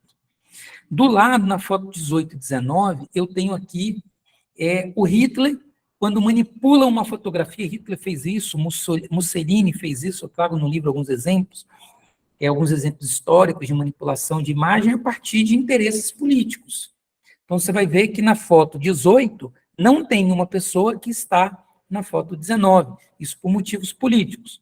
Essa manipulação, ela está muito acessível hoje, então é possível levar para a sala de aula também para fazer com que os alunos façam manipulações também, porque é fazendo manipulação que aprende a ler imagem manipulada. Então, a foto 16 e 17 é um exemplo de possibilidade. Eu mesmo estou na foto e eu mesmo fiz a manipulação. Uma foto onde eu apareço e uma foto onde eu fui pós-produção, né? Com um aplicativo de editor de imagem, eu me retirei ali da foto. Então, como diz, é uma foto comigo e uma foto semigo, né? Fazendo uma brincadeira. Uma outra possibilidade com relação à manipulação é fazer uma oficina de combate a fake news. E aí, no livro, eu trago alguns elementos que ajudam a identificar fake news que pode ser levado para a sala de aula. O fake news e imagem estão sempre associadas. Por quê? Porque a imagem, a fotografia, ela carrega aquela falsa ideia de veracidade, de que ela é o real e não uma representação. E mesmo quando ela não está manipulada pós-fotografia, ou seja, manipulada com software, ela sofre manipulações culturais, que passa por todos aqueles agentes e aquelas instâncias que eu já mencionei. Então é um exercício possível. Uma outra possibilidade de trabalhar com fotografia na sala de aula, que eu trago no livro, é a possibilidade de usar aplicativo para criar fotonovela ou criar quadrinhos. Então, fazer com que os alunos produzam fotos novela e quadrinhos tratando do conteúdo, onde eles podem subir as próprias fotos, criar os personagens a partir das próprias fotos. Pode ser foto deles ou foto de pessoas, né, que eles encontrarem na internet. Mais uma vez, só tomar cuidado com direitos autorais, caso isso saia da sala de aula. Então, o aplicativo chama-se Cômica, é uma atividade bem interessante, né? Então, os alunos podem criar história, você pode trabalhar com revisão, por exemplo, de conteúdo, explicar o conteúdo, depois pedir que eles transformem esse conteúdo em uma história em quadrinho ou uma fotonovela. Uma outra forma, bem diferente agora de trabalhar a fotografia, é não mais usando a fotografia, a foto, mas usando a técnica fotográfica. Então, levando os alunos a eles fazerem um registro fotográfico. E, com isso, aprenderem atitudes de cientista social. Aprender técnicas e métodos da pesquisa social. Isso pode ser feito a partir da fotoetnografia, levando os alunos ao campo, né? Ou seja, o campo pode ser a sala de aula, pode ser a escola, pode ser fora da escola, pode ser a cidade, pode ser, enfim, pode ser a igreja que o aluno frequenta, pode ser qualquer espaço social. E aí eu tenho aqui como exemplo aqui uma foto do Pierre Bourdieu, que foi uma pessoa que também usou muita fotografia. A fotografia, ela pode contribuir, então, usando a técnica fotográfica no campo, para mostrar aos alunos as formas de abordar e interagir com os pesquisadores, com os pesquisados. Porque não é só o cientista social, quando vai para o campo, ele não chega lá e bate a foto. Existe uma forma de abordar, de interagir, de conseguir permissão de fazer essas fotografias. Não é de uma hora para outra, né? Dependendo do que vai se pesquisar, às vezes demanda um esforço muito grande de interação. Permite também fazer com que os alunos comecem a estranhar aquilo que eles viam corriqueiramente. Então, a fotografia tem essa indução de fazer com que as pessoas prestem mais atenção nas coisas. Então, é um ponto. Uma outra coisa é buscar, ensinar os alunos que é possível olhar para o mesmo fenômeno com perspectivas diferentes, usar ângulos diferentes, né? E na busca de novos ângulos, o sujeito acaba entendendo que a ciência tem várias perspectivas, né? Não existe uma única perspectiva. Ensinar estratégias de acesso ao campo, ensinar a observação de sistemas culturais, né, de estruturas sociais, dar mais sensibilidade sociológica para os alunos, e Também, ensinar o aluno a fazer uma descrição do que é observado. Veja, a fotografia estimula uma descrição mais densa, mais detalhada do que é visto no campo. Então, você faz uma saída, por exemplo, de viagem com os alunos.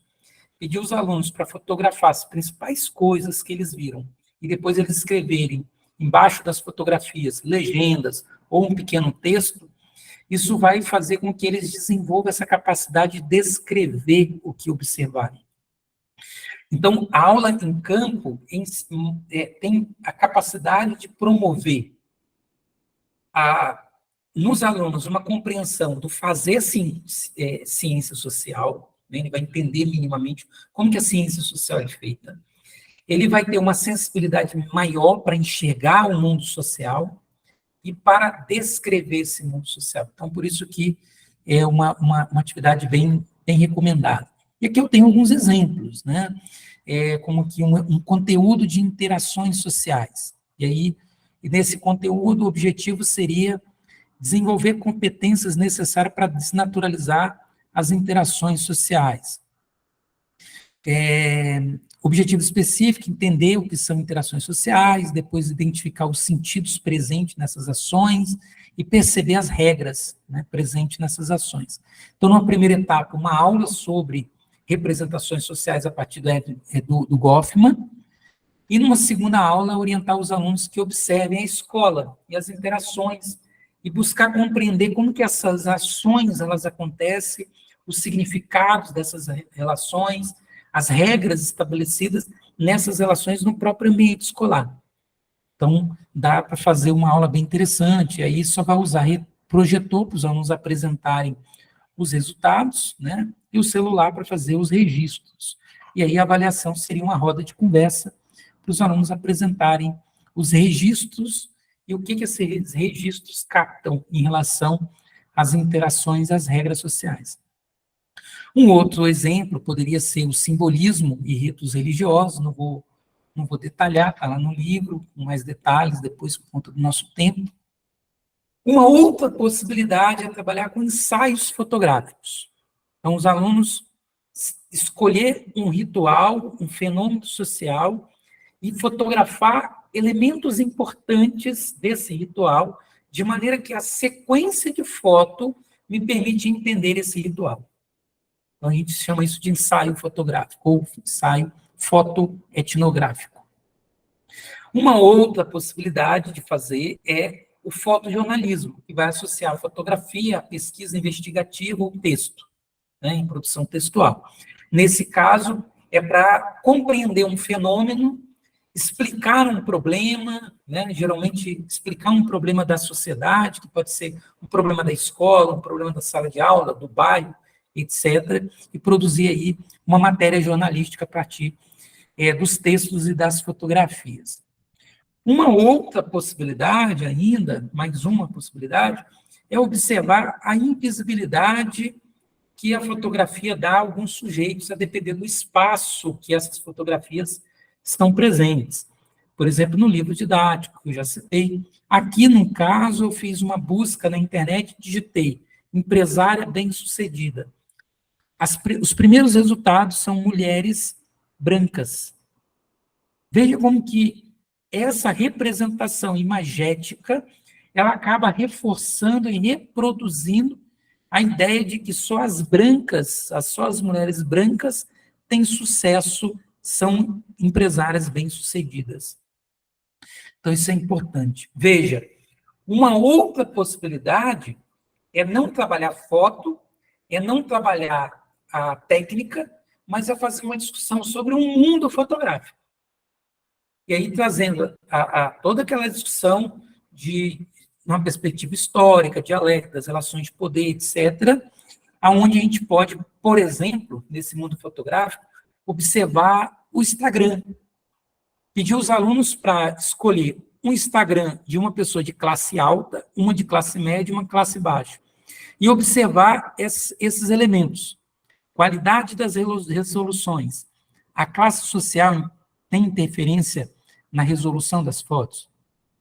A classe social é uma variável que explica os lugares que são representados nas fotos no Instagram da pessoa, as relações sociais que elas apresentam, o lazer que elas consomem, a alimentação, como que a cultura aparece na classe alta, na classe média, na classe baixa, qual é a mensagem que mais está presente no Instagram de uma pessoa de classe alta, uma pessoa de classe média, uma pessoa de classe baixa.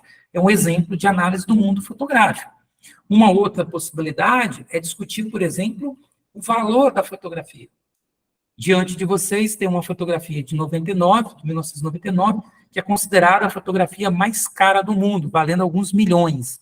Eu não lembro o valor exato, mas é coisa de 6 milhões, né?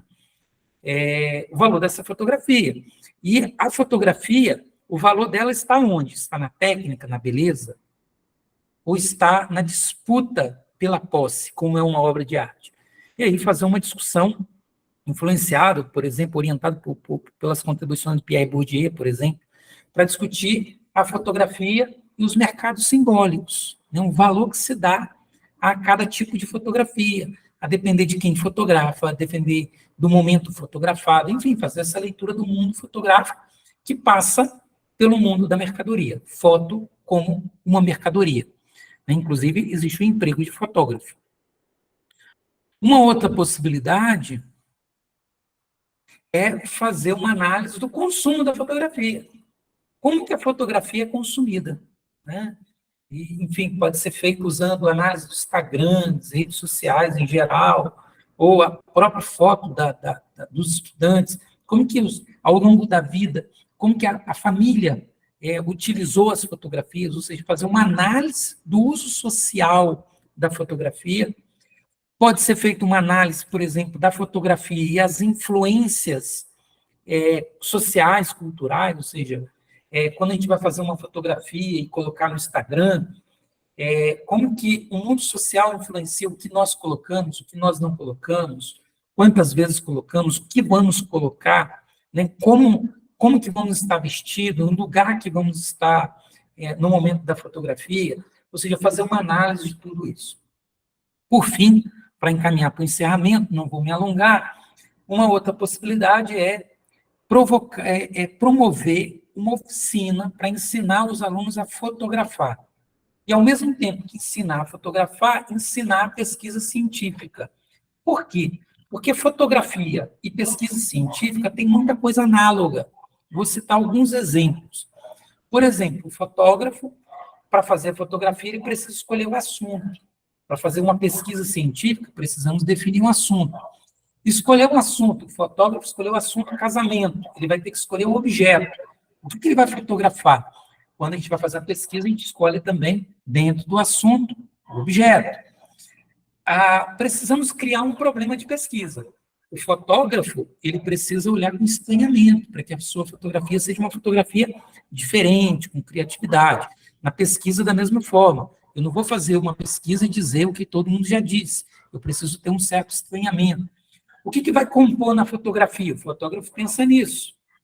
O que o pesquisador ele precisa pensar? O que vai ter na sua pesquisa. O que vai entrar, o que não vai entrar. Qual é o enquadramento? É um recorte macro-sociológico, é um recorte micro-sociológico? O fotógrafo é a mesma coisa. Qual é o enquadramento? Vai ser um enquadramento mais aberto, mais fechado? E assim por diante, né? Eu vou detalhar aqui por conta já do horário.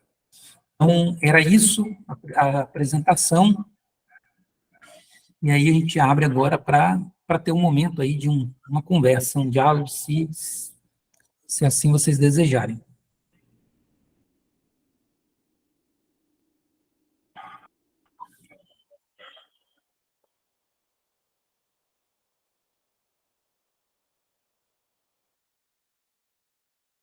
Você está com o microfone de novo desligado, tá, Wallace?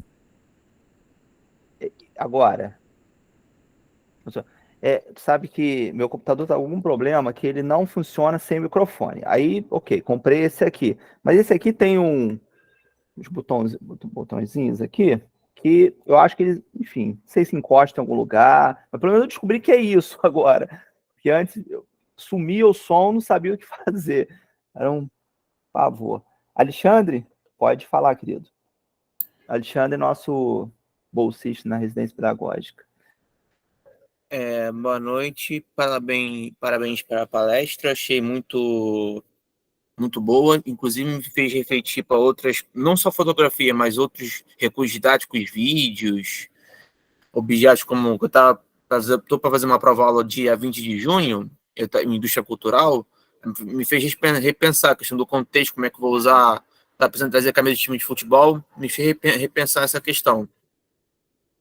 Mas a pergunta, assim, esse slide, o senhor teria algum problema de o senhor colocar o slide aqui, para poder ficar salvo, poder usar futuramente e os colegas para poder estar na preparação de aula, preparação de prova, ou mesmo só para dar uma olhada esse slide, o senhor vai poder fornecer ou não?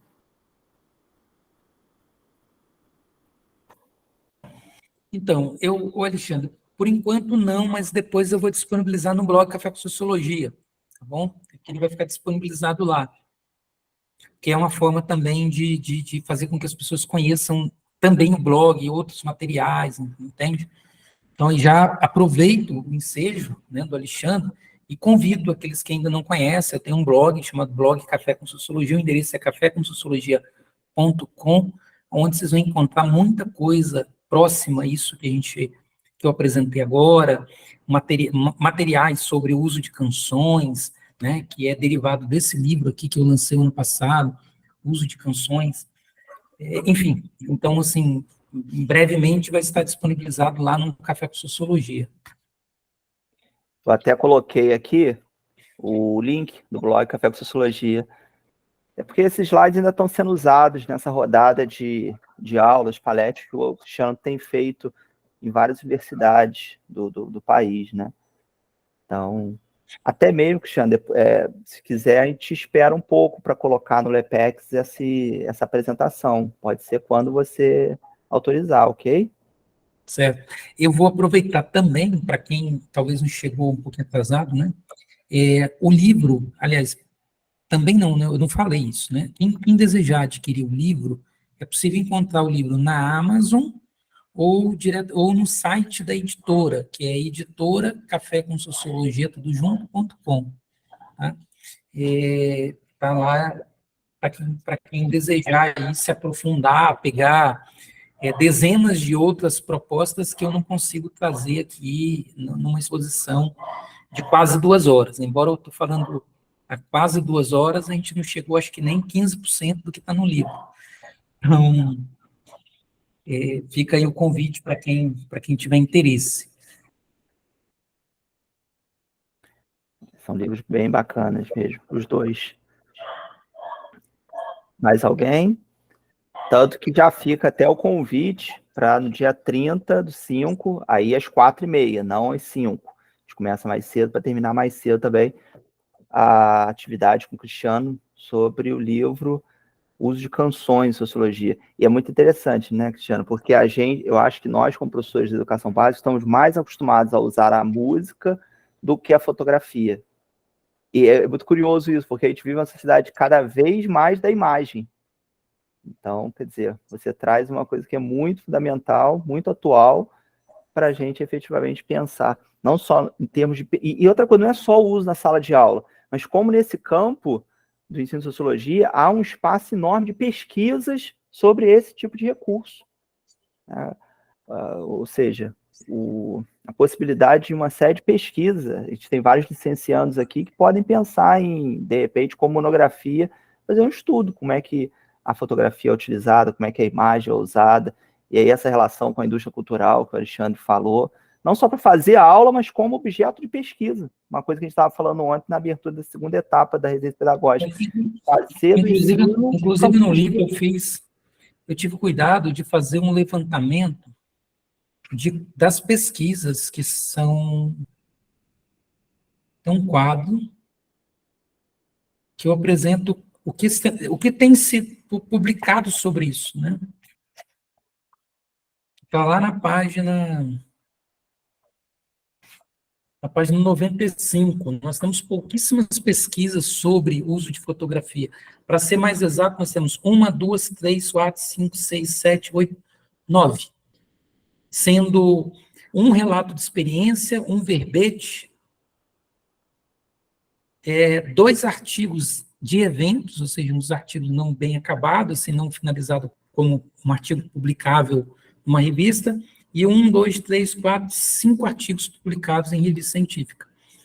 Então, é um volume muito pequeno ainda, né? Um tema que a gente precisa explorar. Estou falando o uso da fotografia no ensino de sociologia, né?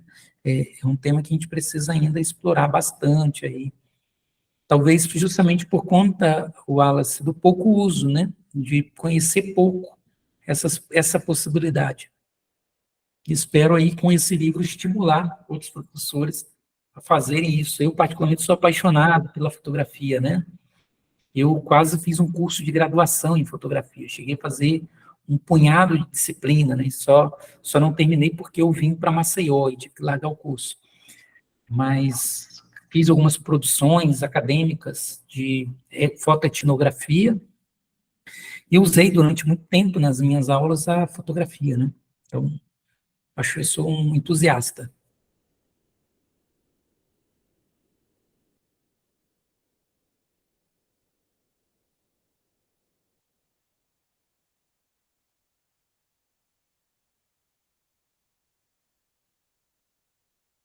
O seu áudio está desligado.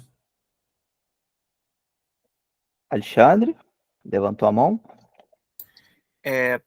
Professor Cristiano, se eu puder passar os slides da segunda parte de novo, por favor, para poder anotar mais coisas aqui que eu queria anotar, mas acabei não anotando, porque acaba passando rápido. Eu já fechei de compartilhamento. Então tudo bem. Aí demoraria um pouquinho para fazer esse movimento. Tudo bem, sem problemas. Mesmo assim, parabéns pela palestra, muito obrigado. Tá bom, Alexandre. Depois, mais à frente, vai ficar disponível, vai para o blog. E tem a oportunidade de adquirir o livro também, né? Forçando a propaganda. Não é um livro caro, e, na verdade, como todas as produções, e, aliás, até uma propaganda nesse sentido. Muitos desses trabalhos feitos pelo Cristiano, eles já fazem da pré-venda. A pré-venda sai praticamente o preço de custo. E, às vezes, eu até divulgo nos grupos do WhatsApp, vou continuar fazendo isso, porque o Cristiano deve estar fazendo o quê? Uns 2 ou 3 livros por ano, praticamente, né? Nesse campo. Então, a pré-venda é uma boa oportunidade, mas não aumenta muito o preço depois quando vai efetivamente para a livraria. Então, vale muito a pena. E alguns desses trabalhos, mais de alguns anos atrás, já estão disponíveis para serem feitos download no próprio... Acho que está no blog, não está, Cristiano? Blog Café com Sociologia? É isso.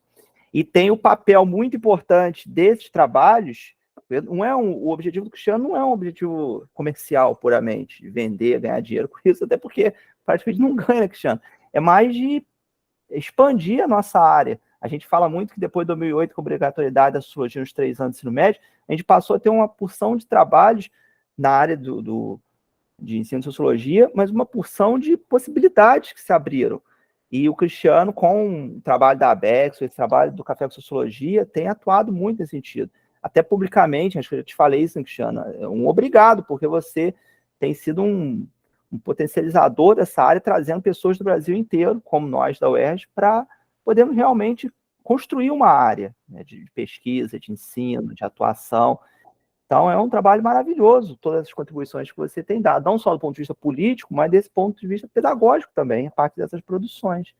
Então, acaba sendo não só um material rico de pesquisa, de utilização, como de inspiração para todos nós. Valdeir? Obrigado, Wallace.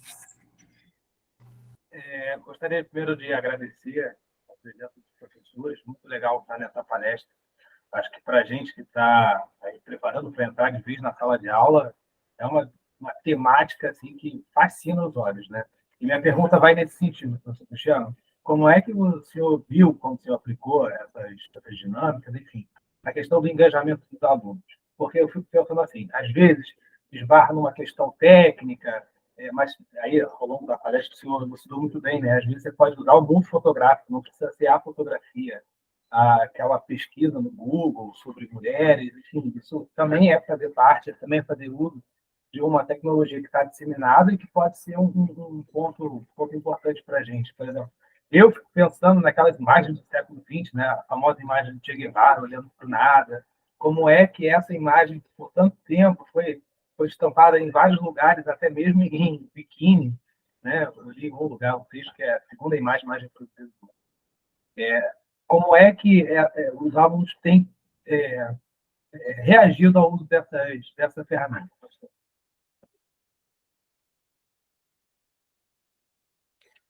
Cristiano, agora está sem som. Então, uma pergunta muito interessante. Primeiro, assim, eu vou responder em parte, por parte, né? Primeiro, assim, se me perguntar de forma objetiva o que mais engaja em relação à fotografia. O que mais engaja em relação à fotografia é a fotografia que envolve ou o professor ou os próprios alunos, que há uma identificação direta. Então, isso aí, você fazer, por exemplo, um tour, né, quando você for fazer uma viagem de escola, e aí aproveitar essa viagem para fazer registro e preparar uma aula, que é o que eu gostava muito de fazer, além da aula no campo, né, naquela viagem que a gente fazia. Então, na minha escola, por exemplo, a gente programava, todo ano a gente ia para Petrópolis, sair do Espírito Santo, então era uma festa, ir para Petrópolis e tal. E aí eu fazia minhas fotografias, um conjunto de fotografia, e depois eu dava uma aula para os alunos de aspecto para além da história, na sala de aula. E aí apareciam os alunos nessas fotografias, isso engajava bastante. Fotografias, por exemplo, minhas, eu usava muitas fotografias minhas, né, para fazer, e hoje eu fico vendo, sim, eu estou me referindo, eu saí da sala de aula da educação básica em 2015. Hoje está muito mais comum os professores usar suas próprias fotografias para fazer memes, por exemplo, né? E aí inserir isso nos slides, isso ajuda também a engajar. Esse é um ponto, né? O que menos engaja os alunos em relação à fotografia? Fotografia muito distante e fotografia que não é devidamente contextualizada. Por quê? A figura do professor como sujeito que vai mobilizar os alunos é extremamente importante. Eu posso pegar uma fotografia super interessante, apresentar na turma de qualquer forma e não ter engajamento nenhum. Como eu posso levar uma fotografia de uma imagem preta com um pinguinho no meio, e provocar uma discussão, depende de como eu também levo isso. Então, a figura do professor vai ser sempre importante nesse processo entre o saber a ensinar e o recurso a ser utilizado, a forma como se utiliza. Então, o professor precisa sempre saber pensar nisso. Não é porque eu vou usar a fotografia que a fotografia por si só vai fazer com que minha aula seja interessante, que vai fazer com que minha aula tenha alunos engajados. É como você vai usar a fotografia que vai definir isso. Então, eu posso... a gente encontra professores que, sem recurso nenhum, só com a voz, ele consegue fazer uma aula onde todos os alunos prestem atenção. E a gente encontra professor que leva uma parafernália para a escola e nenhum aluno presta atenção no que ele está falando. Então, a figura do professor é extremamente importante nesse processo, né? Nenhum recurso didático engaja por si só os alunos. Depende de como você leva esse recurso didático para a sala de aula.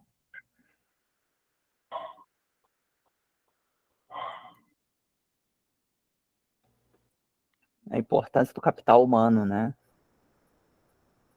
Não, eu não gosto desse conceito de capital humano, não. Muito capitalista. A importância do ser humano. Então. Bom, mais alguma questão? Então, se foi isso, a gente vai encerrando. Fazer uma fotografia, para uma aula de fotografia e não ter uma fotografia. Tem toda a razão. E aí, quem puder abrir a câmera nos próximos segundos, né? Assim, a gente vai esperar um pouquinho para quem puder se arrumar, uma coisa assim, né? Não se arrumar e no banheiro se arrumar, não. Fala assim, é só ajeitar a câmera e tal. É aquela coisa da pose que se faz quando sabe que vai ser E aí eu fotografada, convido né? quem puder abrir a câmera para poder fazer um print aqui.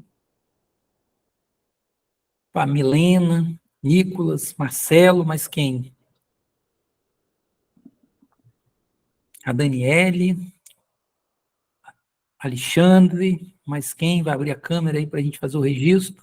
Como é que faz aquela Gabriel, ampliação para aparecer? Rosiane, Adriele está aqui, o Vai nos três Valdeir, pontinhos, Raul, Wallace. Oi? Como? Vai nos 3 pontinhos Aham. e aí vai ter ali, alterar layout. Sim. Ah, tá. Ah, vamos lá. quantidade, pessoa, ok. Isso. Só mais um momentinho, que às vezes parece mais alguém. É verdade. Adriele trouxe até a filhinha, né, Adriele? Agora que apareceu Aí, para ó. mim.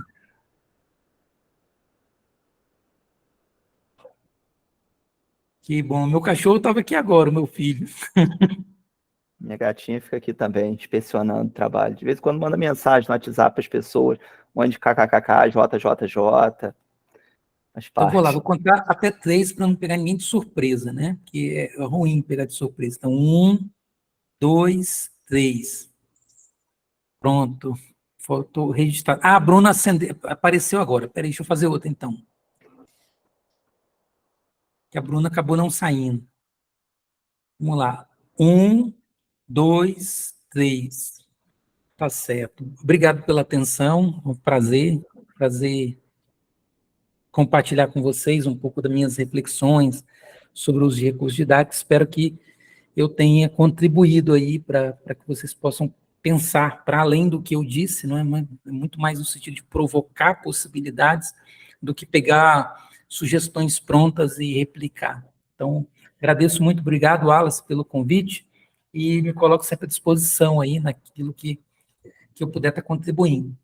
A satisfação é nossa, Cristiano. Nos vemos no dia 30, então. Então, quem tiver interesse, repetindo, dia 30, nós vamos ter uma aula nesse mesmo formato sobre o uso de música, uso de canções no ensino de sociologia. Então, nos vemos até lá. Abraço, Cristiano. Abraço a todos e todas. Obrigado, gente.